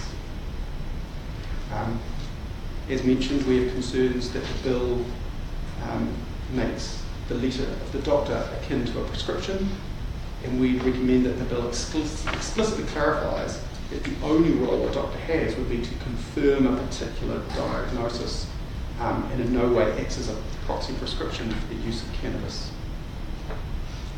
Related to our concerns around diversion, we'd recommend that the bill clarifies the amount of cannabis that is exempted for individuals with a terminal illness. Exactly how that is quantified depends on exactly how you go about deciding what type of cannabis you're talking about, but we'd recommend that that be a small amount only to minimise the risk of diversion. We also note our strong concerns about the word smoke, or the suggestion that smoking something that may be considered akin to a medication is included. And to that end, we recommend the removal of the word smokes from Section 7A, Section 7.2AA of the bill. Finally, we should note the lack of evidence of efficacy, the lack of evidence of effectiveness, and some of the problems with equity with the way the bill is written, and the risk that is run from a societal perspective of cannabis being given essentially a medical stamp of approval that we're not clear it currently affords. And just one last thing as well, that we've noted in our submissions is that we are aware that there may be an advisory committee set up around CBD, and we've advocated for the inclusion of an addiction psychiatrist or addiction medicine specialist in that as well. Just, this is more of a medical question, but one of the pharmacy participants before said that 30% of long-term users of cannabis get cannabis use disorder that may include psychosis. But the question is, if we completely stick to CBD and don't have any THC or psychoactive properties, is that going to avoid that? I mean, what's your understanding of cannabis use disorder not manifest, and whether we can mitigate that by modifying, which components are in medicinal cannabis? Approximately 10% of regular cannabis users will go on to develop a use disorder, and I guess used in medical conditions, often which are chronic, you would expect that to be one of the risks associated with cannabis as a medication. I know of no literature or suggestion that cannabidiol itself might be an addictive substance. No, so cannabidiol, I think, has a very low propensity to dependence. There's a nice paper that's been published recently in JAMA that's looked at the rate of cannabis use disorder by state in America, and there's very clearly an association. It's not causal, it's associative. It's probably causal between how cannabis is legislated in those various states and rates of cannabis use disorder. In terms of the risk around psychosis that you mentioned, people still argue this, but to my mind at least the evidence is fairly clear that cannabis use in the young definitely increases the risk of psychotic mental disorder, which can be chronic and debilitating. What we haven't done is given you lots of anecdotes of patients we've looked after who smoke at 17 and end up with chronic psychosis or a chronic mental disorder. But any psychiatrist you talk to will have plenty of them. So the question though is if we stick to CBD and we make sure that the product is completely got rid of the psychoactive elements, is that likely to mitigate those consequences, or is it too hard to tell? Yes, it is likely to mitigate those consequences. Yeah, okay, cool. And then the second part is we get a lot of people are saying we're using this stuff and it's transforming our lives. The issue though is then, because we don't know what composition of cannabis they're using, could it be it's the psychoactive properties that are actually making them feel better as opposed to the pain relieving CBD properties? And if we completely strip out any psychoactive properties, the thing won't work. I mean, what's your sense of, have you got any sense of how cannabis is working medicinally in those patients? I think it's very hard to tease those things out, and the same argument might be made for medications such as opioids, which are used in pain disorders. There's a lot of scientific thought given to the entourage effect that selecting out one component of cannabis can be difficult to implement medically, because there is a certain amount of evidence that the interaction of the components will limit the entire effect of it. It's one of the difficulties around establishing evidence. James, you know, Yeah, no, I agree. I mean, that's the difficulty. There are 180-ish psychoactive compounds in wild cannabis that is grown. We just don't know exactly how this works. Almost certainly it's a combination of THC and CBD that makes the difference. But what combination? Following on from that, so what would be the risk of taking CBD? I think the risk is pretty low. Yeah. So then taking it one step further, which said something about, the over-the-counter herbal medicine. So if we landed on a CBD product and we took it out of the route of sort of prescribing and just, sit next to the jar of St. John's wort, what would be the risk in that? I think the risk is low. Yeah. The risk is low. And then it takes away this issue around gatekeeping, which I accept, and all this issue of efficacy and things like that. Because so that's something we could look at, because it seems to strip out a lot of the issues. But back to your point, I think probably you'd land in the other compounds being what people are after. Quite often in this debate, we hear what the current harms are of not shifting to a new approach, because there's current harm in the community. To counterbalance that, what, in your view, is sort of addiction and psychiatry, what are potential harms of us implementing a regime that isn't right? What are the harms we could be imposing on the community?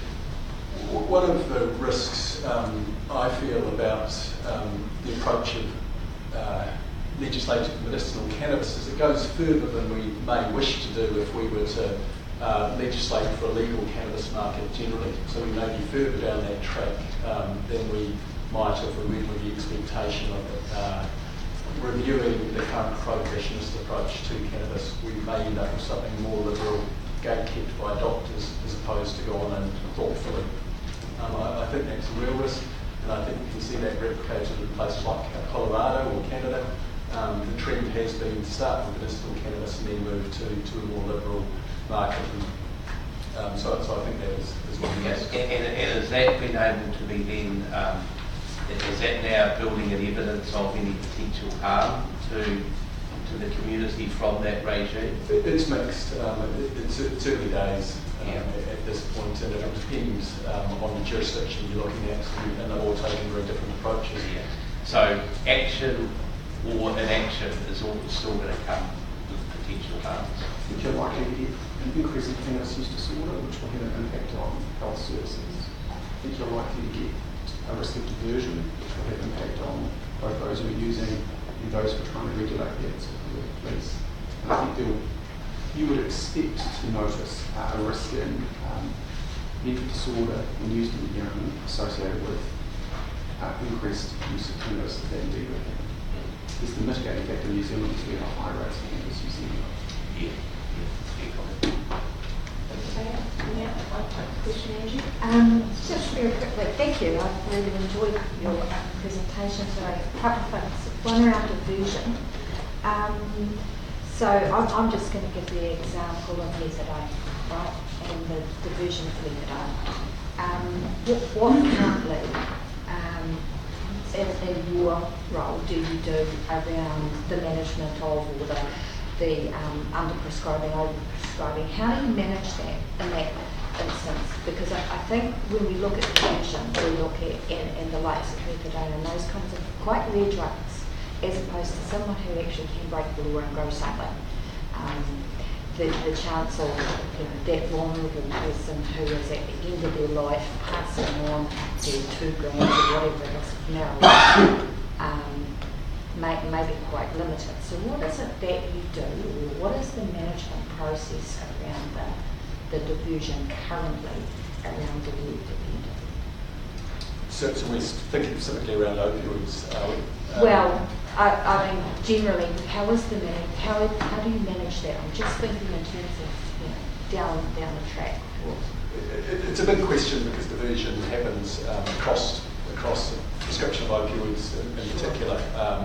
Within the addiction services when I work, there's fairly close monitoring and ministry requirements in regard to how often people have to consume methadone, how much they're able to take away, which regulates it in that regard. It's difficult to translate that into a medicinal cannabis approach, but I guess it would relate to restrictions on the amounts that people are provided with at any one time, having tracking systems in regards to the ability to monitor prescriptions over time, to restrict the amount of prescribers that people have and that sort of thing.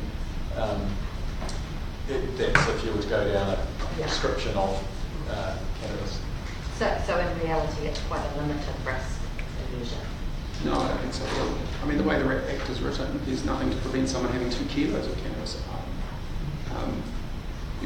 From who knows where that would be entirely illegal. The way it looks to me, I mean, I'm reading it wrong, do you know? And we'll leave that on. So what you're saying is someone in the last perhaps year of their life is likely to run a tin of gas? I've got no evidence to suggest they won't.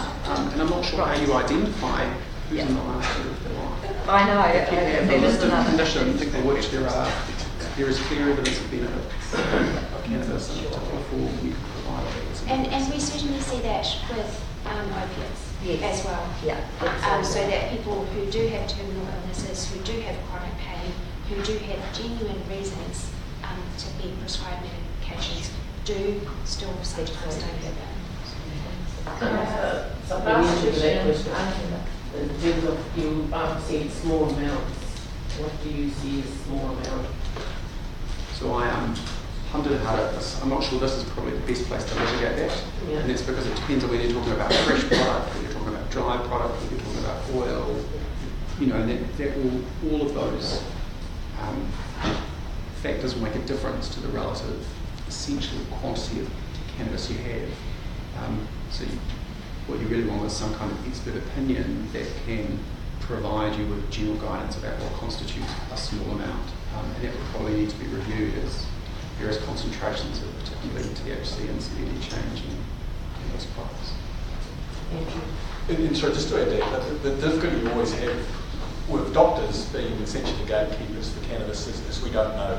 We don't have any evidence on which we would base provision of cannabis on.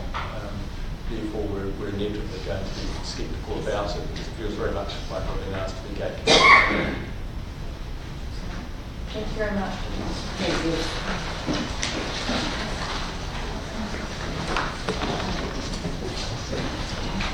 So we have the medical cannabis from the National Museum. Shane, Woodrow. Yep, hi. Welcome back.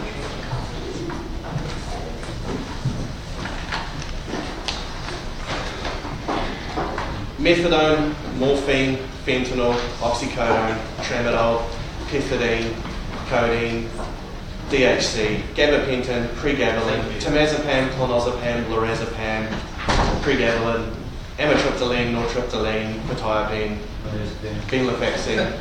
These are all the medicines my wife tried, and they kind of worked in some cases. They weren't sustainable long term, and after 5 years of putting up with it, we chose another option. And as a slightly conservative person myself, activism was a swear word.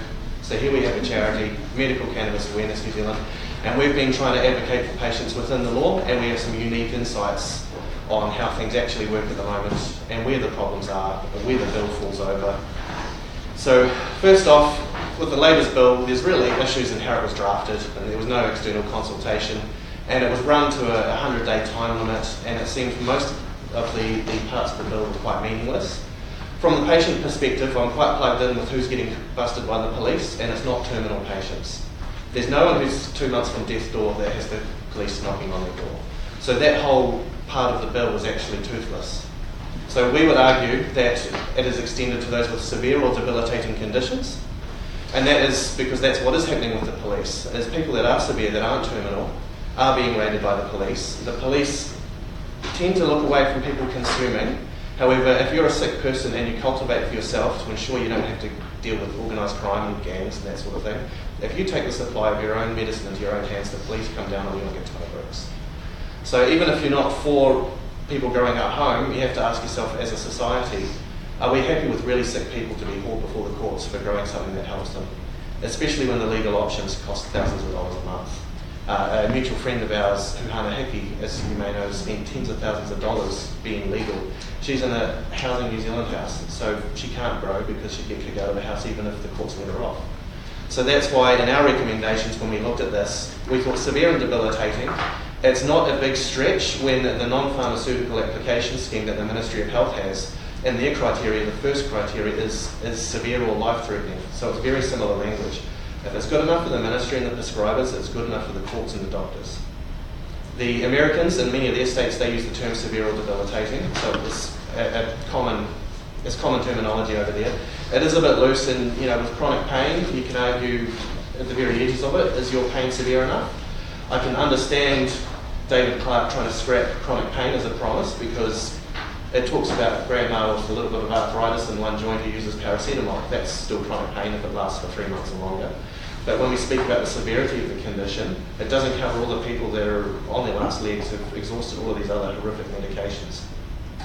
So severe or debilitating, we think because of the issues with sick people and poor people not being able to grow because they're in rentals and that sort of thing, that it should be extended to a family member or a caregiver if the police are satisfied that their cultivation is only for that sick person that they know, that the police should be able to use their discretion and not prosecute in those cases. On the other side of the bill, we talk about descheduling cannabidiol, and there's a raft of other chemicals that should be descheduled. If you don't deschedule it now, it's going to be a game of whack-a-mole in 3 or 4 years' time back at Select Committee descheduling some of the others. So cannabidivarin, which is CBDV, that is being commercially developed and researched for epilepsy by GW Pharma. That is very similar to CBD, and that should be descheduled too. Cannabigerol is another one that's being trialled for eczema and psoriasis. Cannabiglycol is another one that is starting to be developed into isolated products in the States, but there's not much research.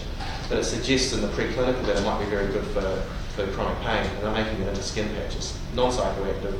So we think if you're going to look at CBD, take the time to look at some of the other compounds, because if you don't do it now, it's going to be a gross waste of resources later to deschedule those products too. Now on the regulations side, Annex A, which is our policy booklet that you probably all received in late January, we think we already have a solution. We've looked at what's working internationally, and we have some really big questions with this regulations that we don't know what goes in them. So the big question is, do we want to give permits for patients to go nuts and get whatever products they want, or do we want to stick down the prescribed product route where you're prescribing a balanced THC to CBD ratio and that sort of thing? So we looked at Canada, and we feel that they're the most successful. Their products are not pharmaceutical standard by law, but they are very near to it.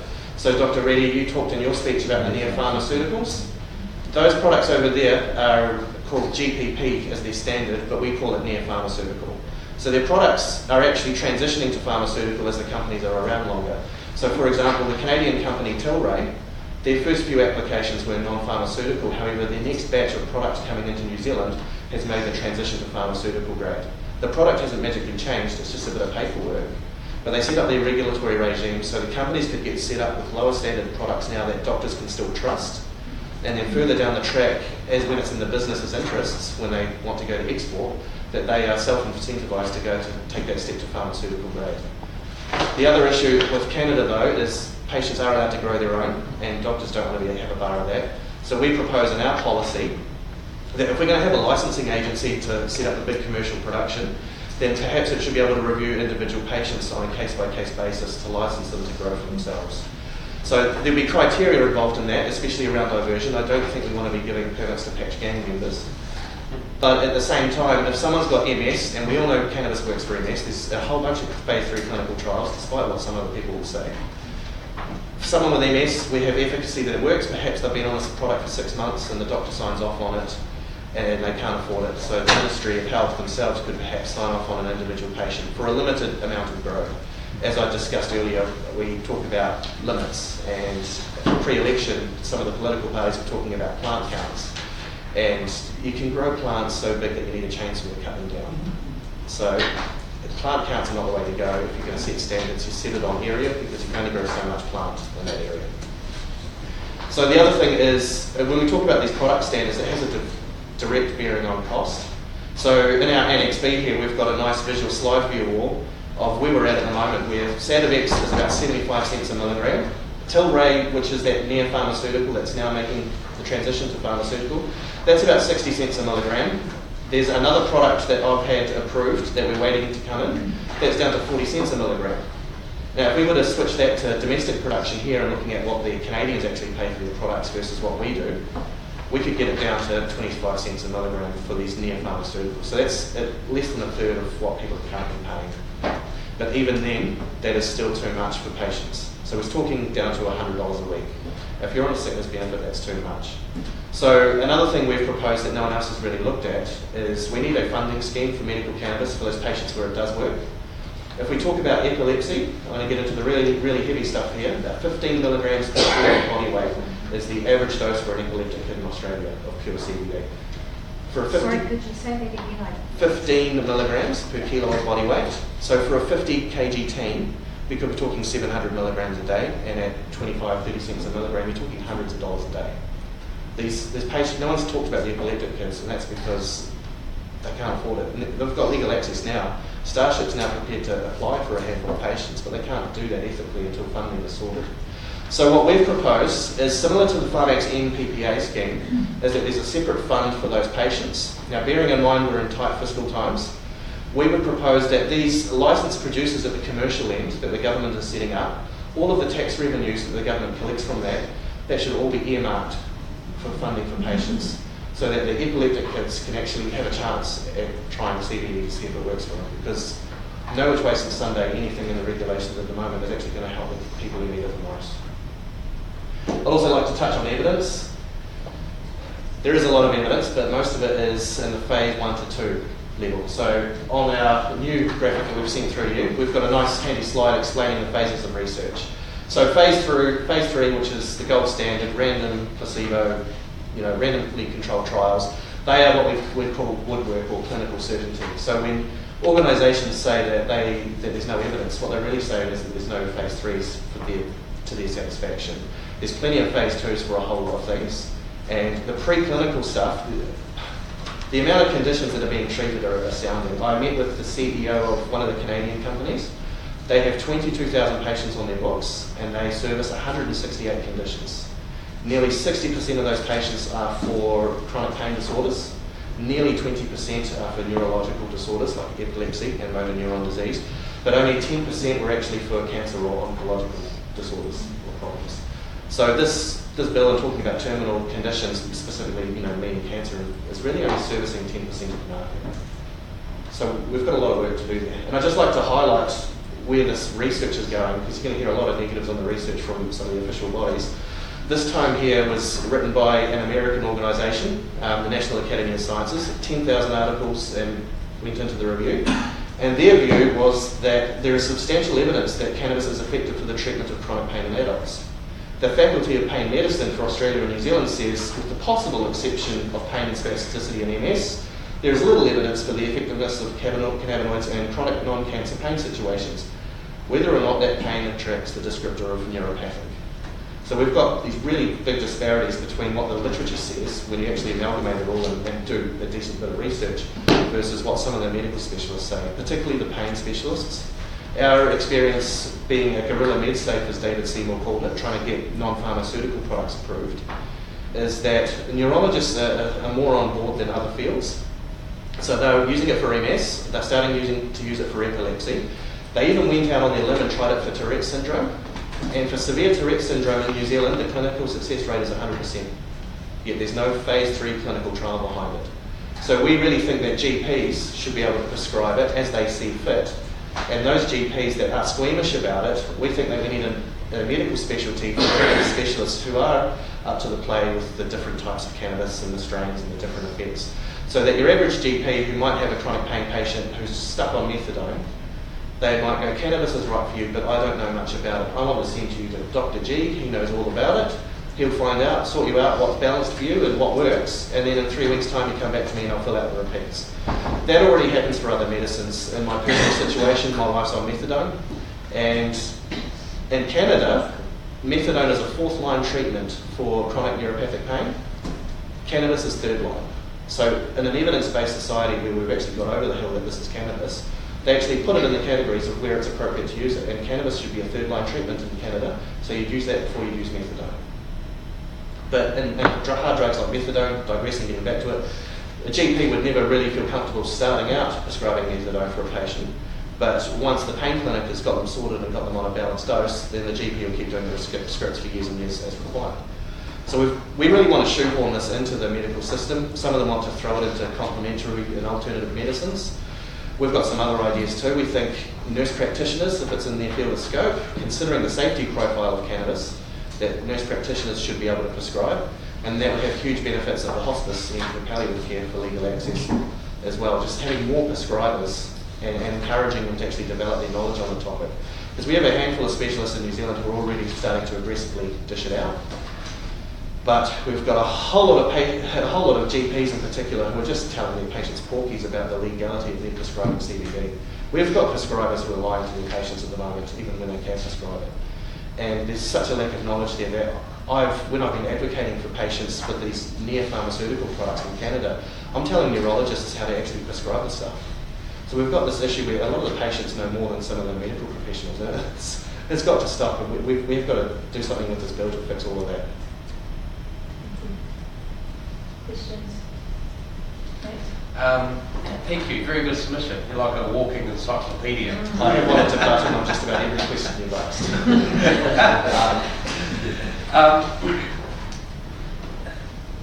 So, knowledge is good, but we're working in a system, and I suppose, it's Parliament and it's politics. You've got to take people with you. I once heard a minister say they thought the hardest thing would be coming up with policy ideas, but they realised quickly that was easy.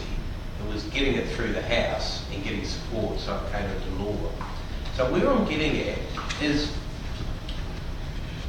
why stubbornly hold on to the kind of the grow your own, the loose leaf argument? Why not? Because I tell you what, I shouldn't say no one, that's exaggerating.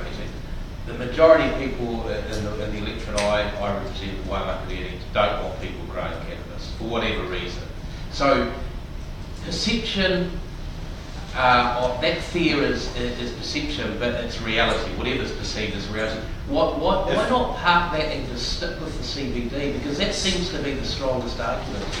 The CBD is overhyped.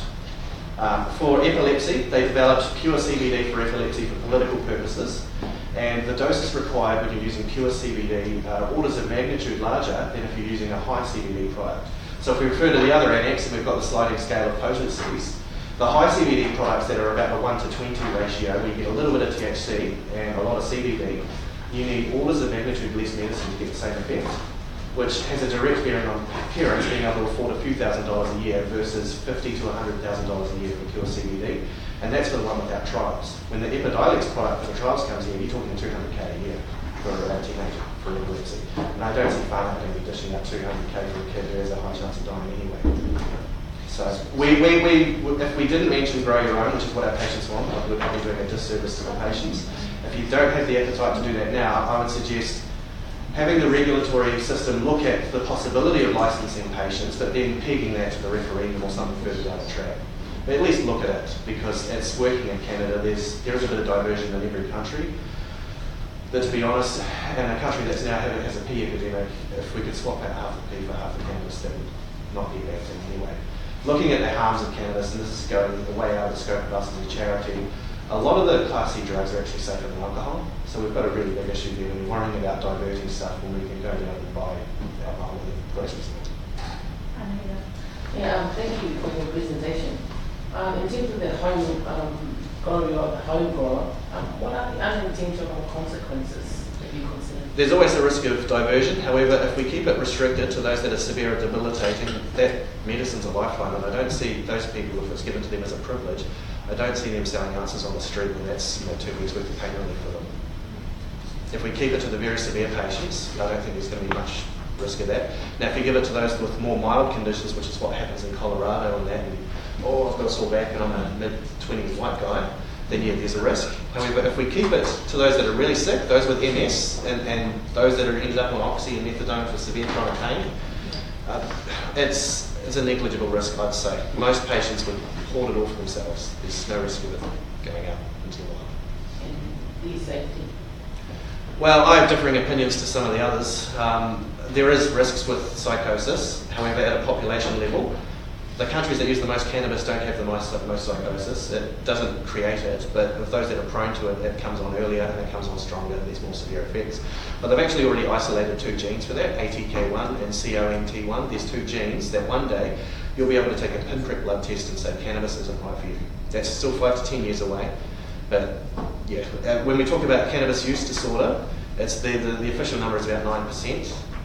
And for most people with cannabis use disorder, the extension is much like abstaining from coffee if you have 5 a day. You wake up in the morning, you're irritable, it's hard to get sleep at night, that sort of thing. It's only a small group of those patients who have really severe problems. And in my field, I'm seeing patients that have been diagnosed with things that they don't have, such as cannabinoid hyperemesis syndrome, which is a cyclic vomiting syndrome. It's very real, and I know of 5 people who have been told they have it, but only 1 actually had it. It was just a dumping diagnosis by the emergency department doctors. So a lot of these numbers are all over the place. Thank you. Thank you very much.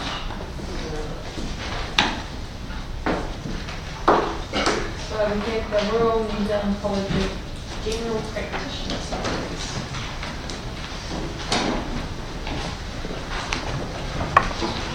Have you got them, Lloyd? No? So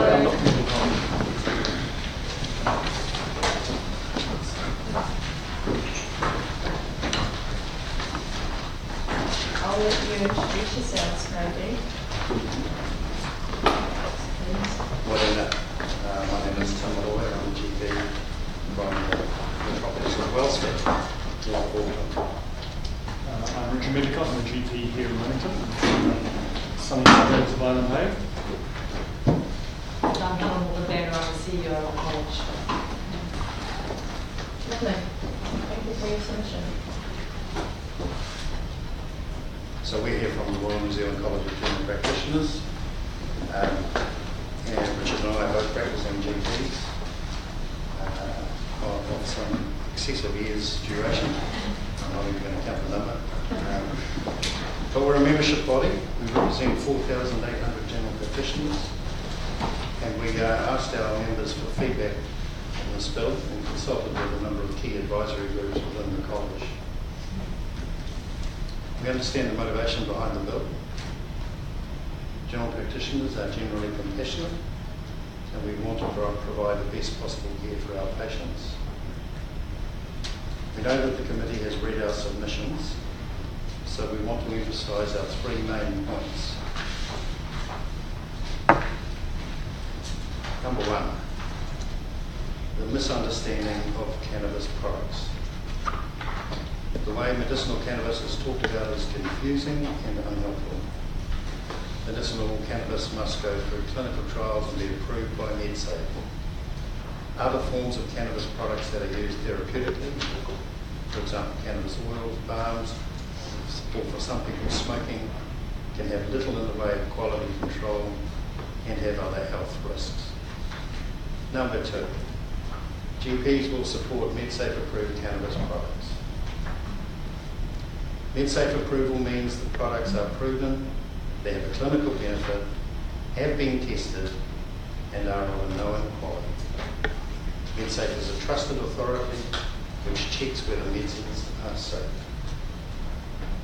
And number 3, we want health equity for all New Zealanders.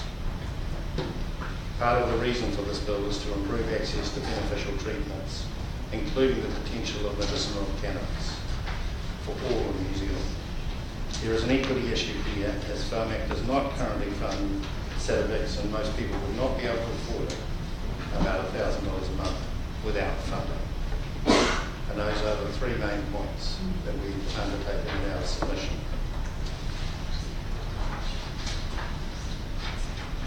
to take questions. It's really interesting to have your submission right next door to the submission that we had before, because basically you're telling us two totally different things. Do you want to make any comments on that? You need to be a little more specific, which particular question Well, or basically statement what do you you're wish to saying ask? is that medicines need to be proven and you need to put a dosage, and we understand that with the term medicine.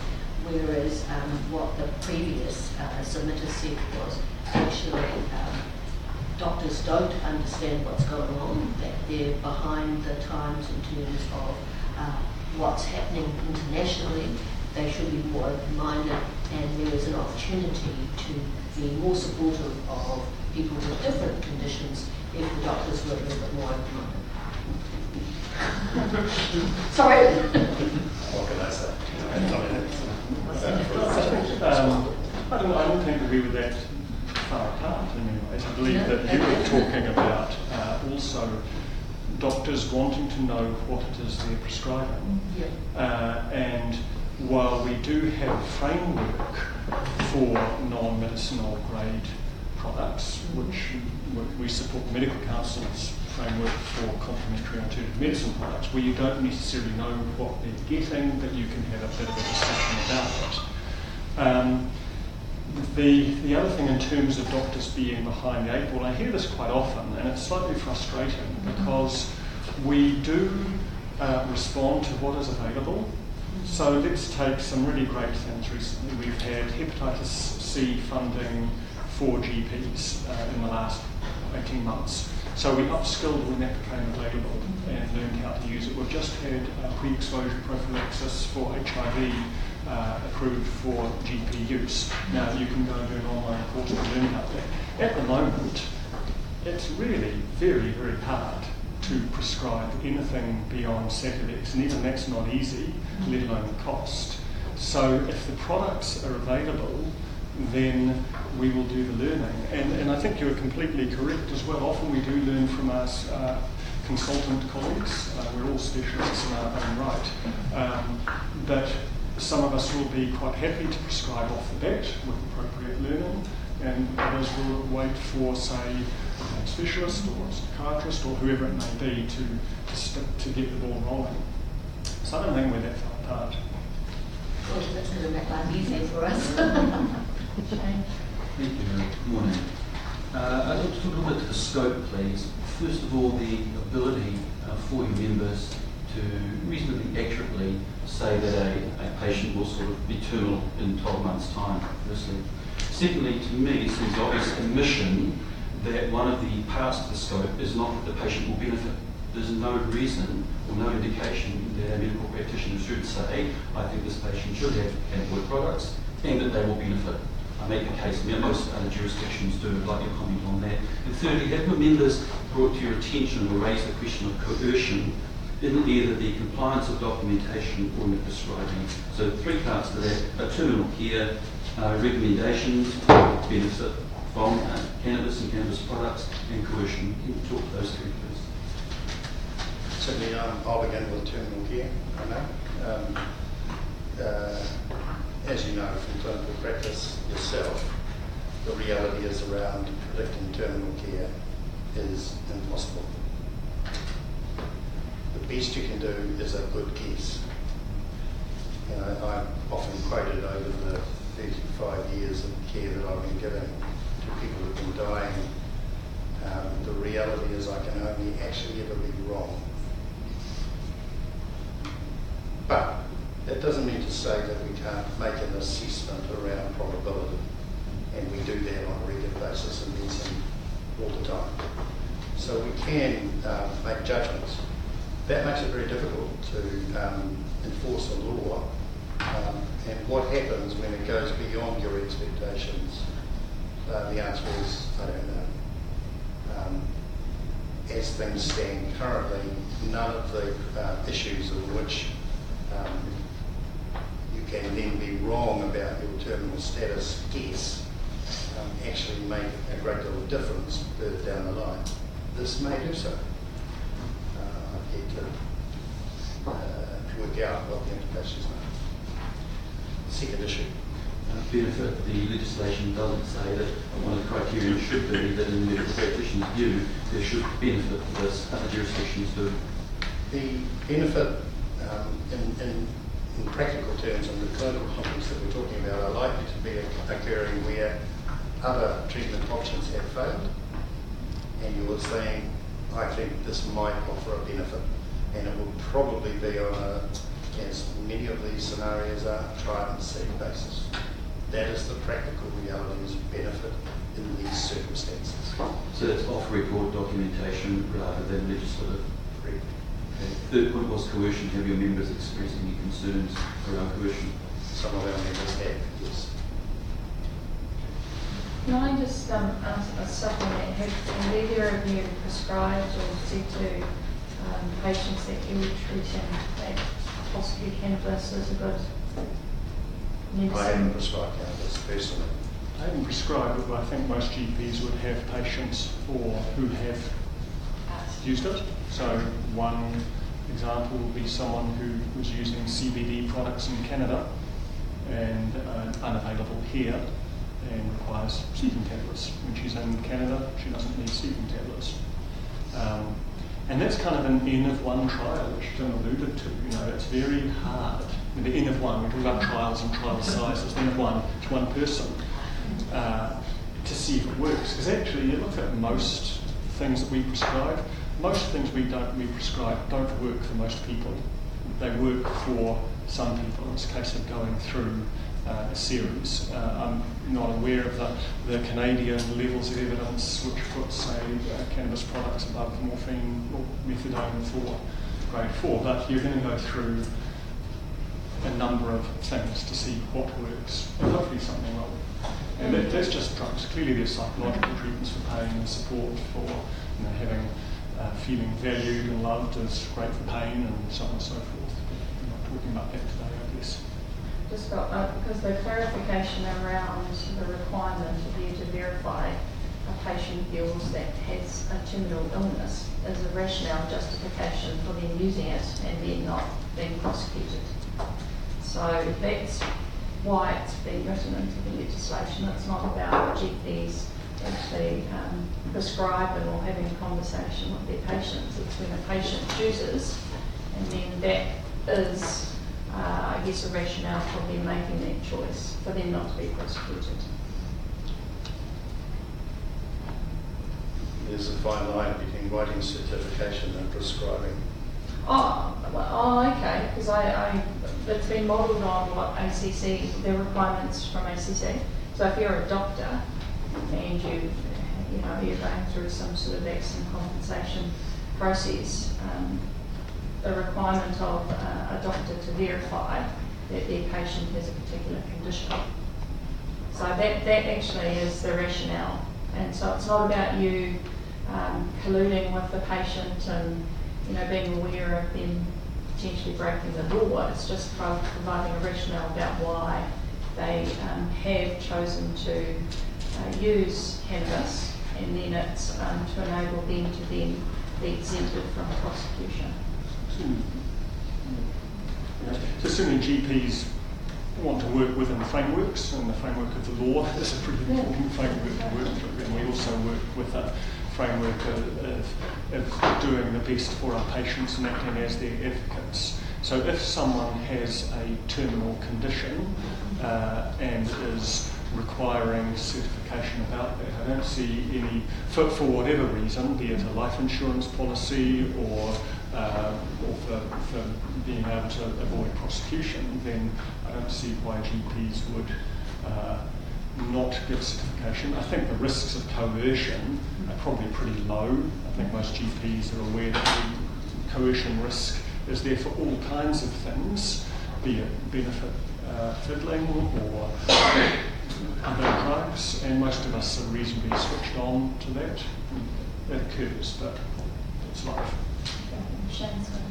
Would your members carry cannabis products for acute care in their surgeries and in their after hours medical bin?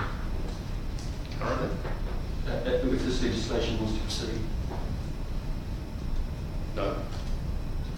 Pretty unlikely.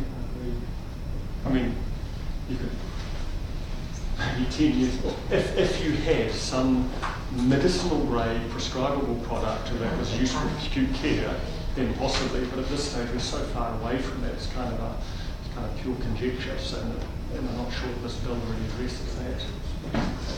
And last two questions, and Jen and that. I'd like, thank you for what you said today. This has been a really good conversation. I'd like to circle back round to what Reggie's original question around terminal illness. So first part of my question is do you believe that a 12-month, an arbitrary 12 months before death is helpful or useful? And secondly, could you just explain to us around, I was going to ask about the life insurance, factor and how you actually, how you, if you do, as GPs certify that someone is terminally ill and therefore can get their payment. How does that work and what's the mechanism? I'm just thinking there must be a process. And the difference between the two is that with the insurance, they're getting their payment anyway, no matter what, when they die or in anticipation of their death.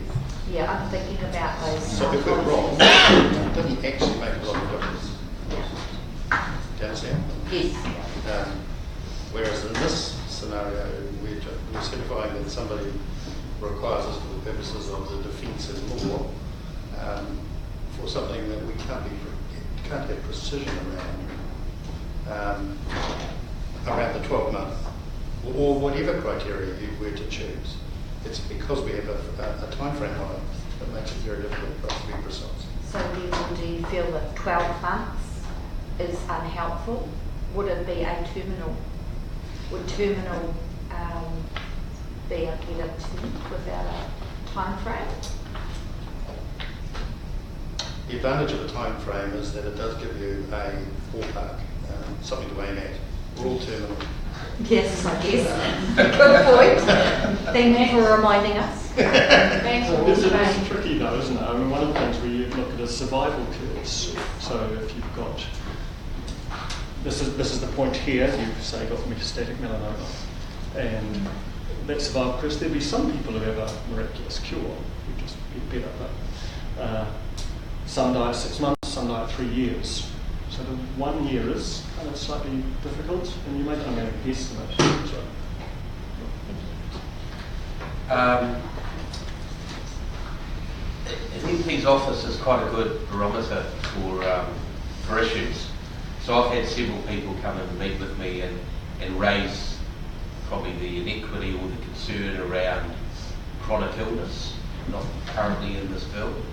So I was just wondering, from your view as at the coalface, how do you think that will play out if chronic pain is part of the gateway, I suppose? General practice would struggle with the definition, as was previously reported this morning. That's going to be the issue. It's not whether this applies to them or not. How do you define it? And what are the criteria, and what do you have to have tried beforehand? So there's a whole body of work that needs to be done to define that for us. Now, how can you overcome definition issues? How can I overcome? Well, how can we all? Can it be overcome, or is it too much of a hurdle, or is it just something we're going to have to work our way through? Has any other jurisdiction landed it? I don't think we would disagree with the previous presenter on a list, if that was the way we decided to go.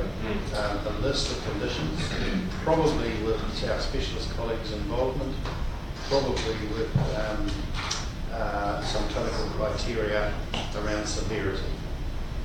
In particular, I would suspect that we have to have tried this, tried that, tried the other, different agents before we would consider.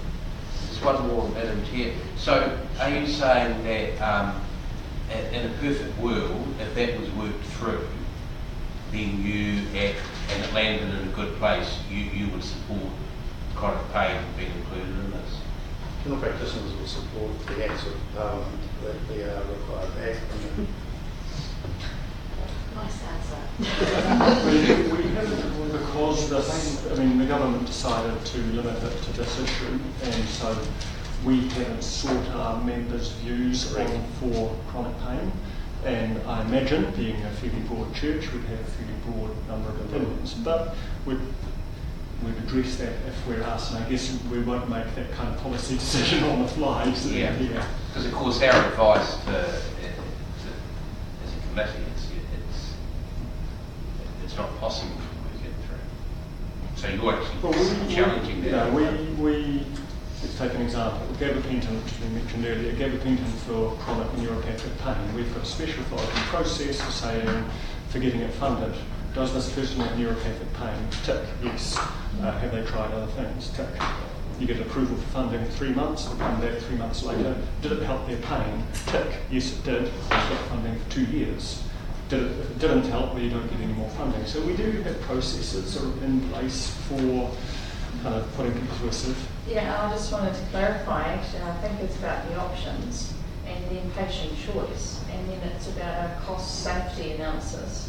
And I guess the reason for limiting it to those who are terminal is that it's also, it might not be about the evidence about the efficacy of a medicine, but it's what the person who's dying chooses to take at their point in their journey.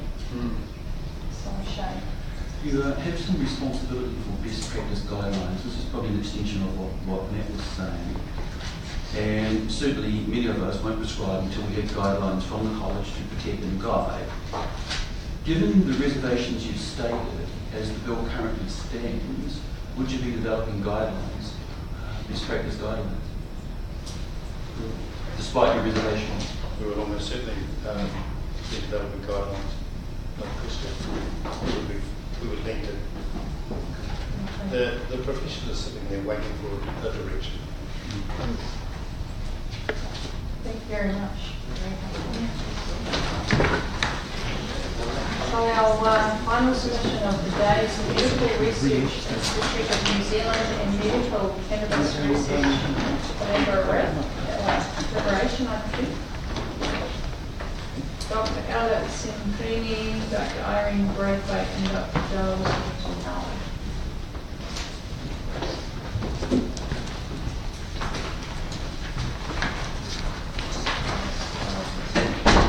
Just the two of us. Oh, it's just the two of you, okay.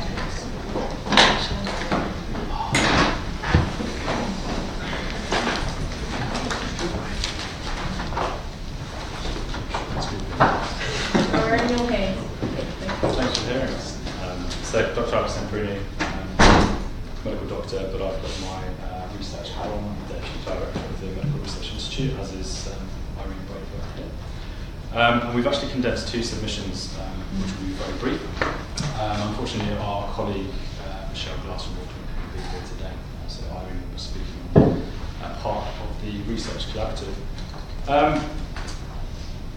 Our submission is perhaps a little bit unusual in terms of what's gone before. There's been some really valuable conversations, and I think it really highlights the polarity of opinion in this area of medicinal use. Our role as researchers, I feel that we really sit in the middle. What we want to do is understand the clinical effects, the efficacy, and understand what these products are used for, how they work, and what benefits they have. So, in summary, we're supportive of really the discussion and the spotlight that this process and this submission is shining on what's clearly a highly emotive, politically relevant, socially relevant, and clinically relevant topic. We support the definition, or focus on defining the content of these medicinal cannabis products. We think that's very, very important that, as has been said before, that the quality, the consistency, and the content of substances that patients are taking to treat and alleviate medical conditions is consistent. we absolutely support the compassionate elements in terms of the terminally ill. And I don't think it's really our place to comment on perhaps some of the nuances that have been discussed. Beyond to say that I think as a clinician, I think end-of-life care is one of the hardest things that you can manage. And actually, I think the last comment made in terms of really encompassing patient wishes into that process is essential. I think everything around the other elements of the bill leads into the fact that allowing patients to access drugs that may not have the clinical evidence that a body of doctors will stand up and say, I'll put that on my routine formulary.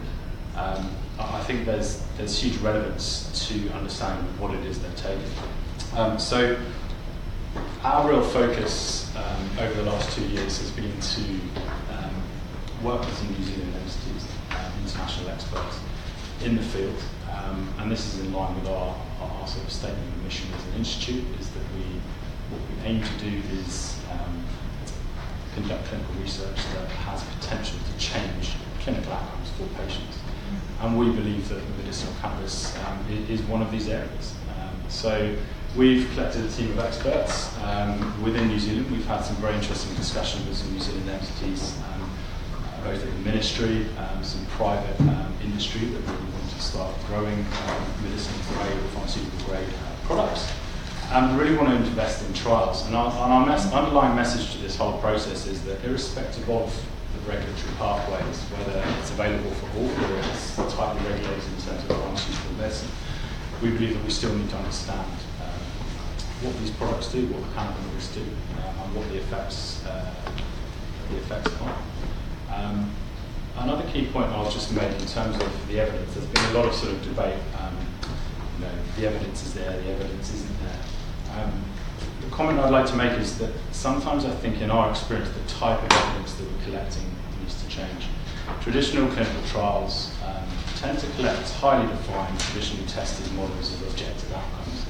And you're clearly seeing that in some of the cannabis trials. We're not seeing a reduction in spasticity according to a sort of named scale, but what we are seeing patient-reported outcomes giving really significant results. So I think the regulatory environment around the world in terms of research is starting to put more weight and emphasis on these patient-reported outcomes. So moving forward in terms of the evidence base that we intend to develop, that's going to be a significant consideration.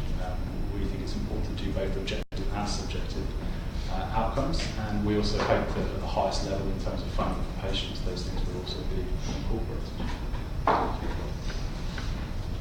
So I'm presenting on behalf of the Medicinal Cannabis Research Collaborative. We've been working closely together since about mid-2016.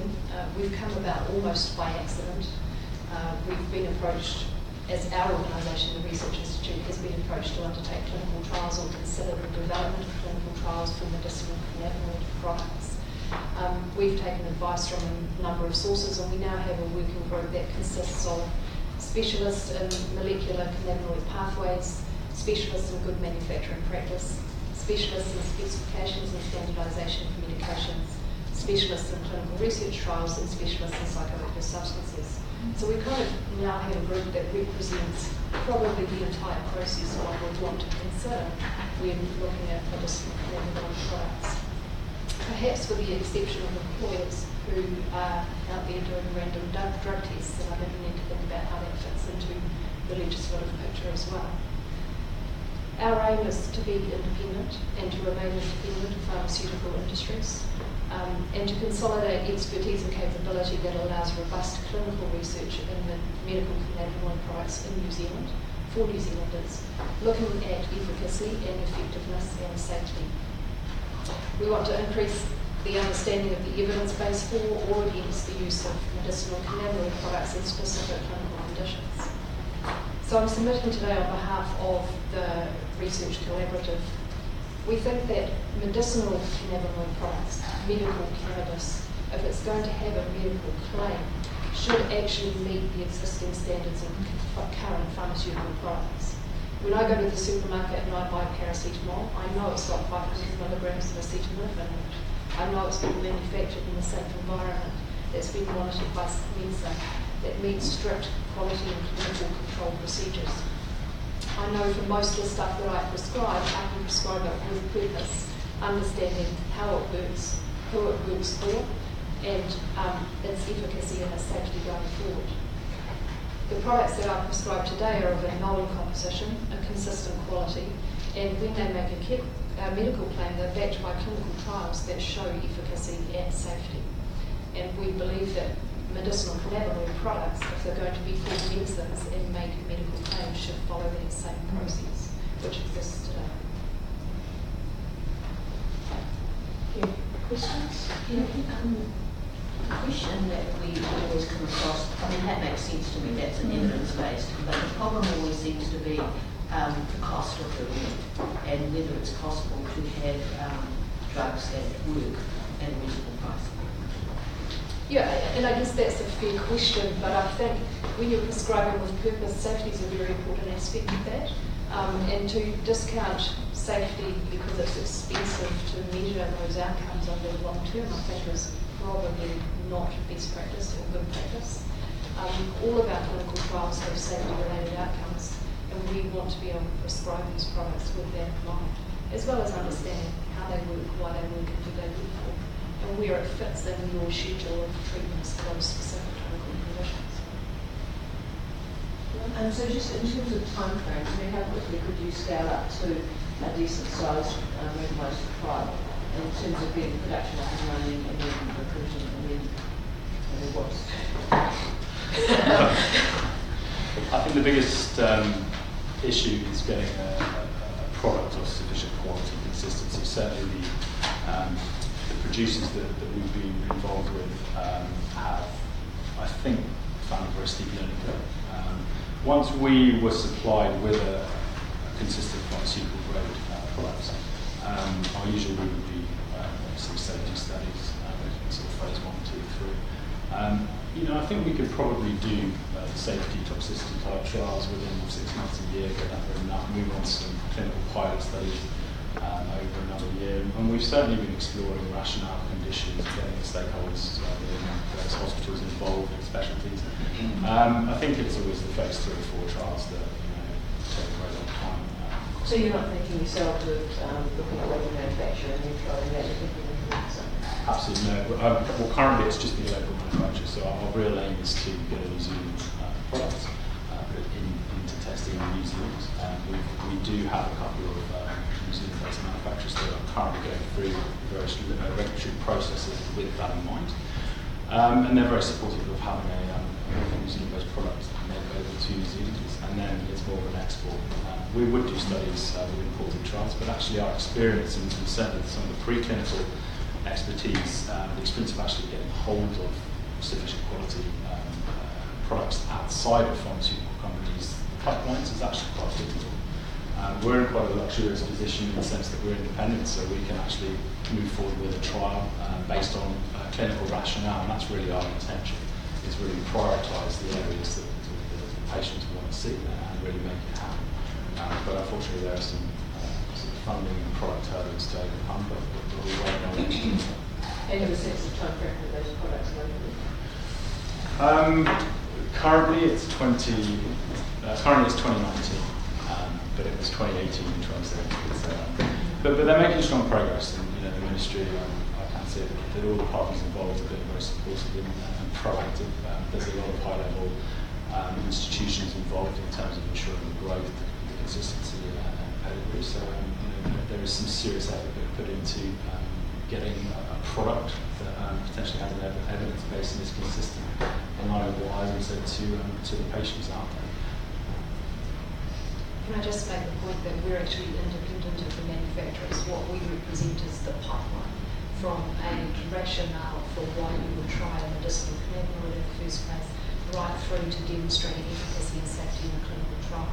So we actually represent no interest in terms of manufacturers or pharmaceutical companies, and we intend for that to remain the case. This might be a really silly question, but why is this product so different than any other medical product? I mean, we don't have other, New Zealand, we don't have anything else that we produce. We don't try to do that. We don't set up our own regime. Why is this product different from anything else? In terms of medical use, or Yeah, just well, only- we buy aspirin from the world, we buy tea for the world, we buy all these different products for the world. Why is this one different than anybody else's? It's a really good question, yeah. I think there's some historical aspect to that, but the reality is this is a psychoactive substance, and it has. Yes, it does. Thankfully, You'd have to drink a lot, yes. To be fair. It is a psychoactive substance. It has a history of having been made illegal. It was available in pharmacopoeia many years ago, and it was only actually in the 60s, I believe, in the United States that the legitimacy of cannabis as a medicinal product was called into question and it was banned and made illegal. So, to be fair, I think it's the psychoactive aspects of it and its history as an illegal substance that makes it the more difficult product. But I think it's also fair to say that we now have a standard that prescribing a medicine has a very distinct aspect to it, and that's about composition, quality, reliability. If we're going to, at one end of the scale, the extreme end of the scale, legalise cannabis, so where's it grown? What pesticides and toxic agents we use to grow that substance? Where are the heavy metals in the soil? Has it been tested for that stuff? Does it cause over 25 years of use cancer? Does it, what are all these things? And because it's been illegal for 25, 30, 40, 50 years, we don't actually have that evidence. We're really only developing the evidence base as we become more accepting of potentially using it in a medicinal way. I think the other key point is that cannabis encompasses a huge range of potential product strains, extraction processes, and there's over 100 cannabinoids and other substances within it, such as terpenes. So it's not quite as simple as isolating a compound and giving that to a patient, and that's been part of the problem of generating the evidence. So part of what we really want to do is work out the methodological problems that have occurred with the trials and create sort of a standardised data set, if you like, to assess the standard actual psychometric tests that we do in all of the trials moving forward, and just slowly build up a picture of how different things perform in different groups of patients. Genetics was mentioned. It's highly likely that there are certain clusters of responders to particular forms of cannabinoids, and I think that's the work that we essentially see. Just following on from that, Madam Chair, because you mentioned that word performance, and is it true there's a real, because part of this is about the quest for the Holy Grail, isn't it? It's wrapped up in this kind of fight for liberalisation and, the overthrowing the sort of authoritarian sort of regime. But there is a chance we'll get to the end of it using that method, what's the word you can say, methodological approach. Word, more coffee. And in fact, this product isn't going to deliver what we're hanging it all on, is it? Because that's part of the reason why it hasn't commercialised. Well, it's been illegal, so it was never going to commercialise until that changed. Yeah, but even in the sense that the places that are slightly ahead of us, it always runs into that problem that there's too much pinned on it potentially. That it doesn't deliver. Yeah. I think that's a risk with any sort of research program. I think the first step in that is having impartiality and actually just asking the question and not expecting the answer is the number one thing. And sort of, leaving the polarity aside.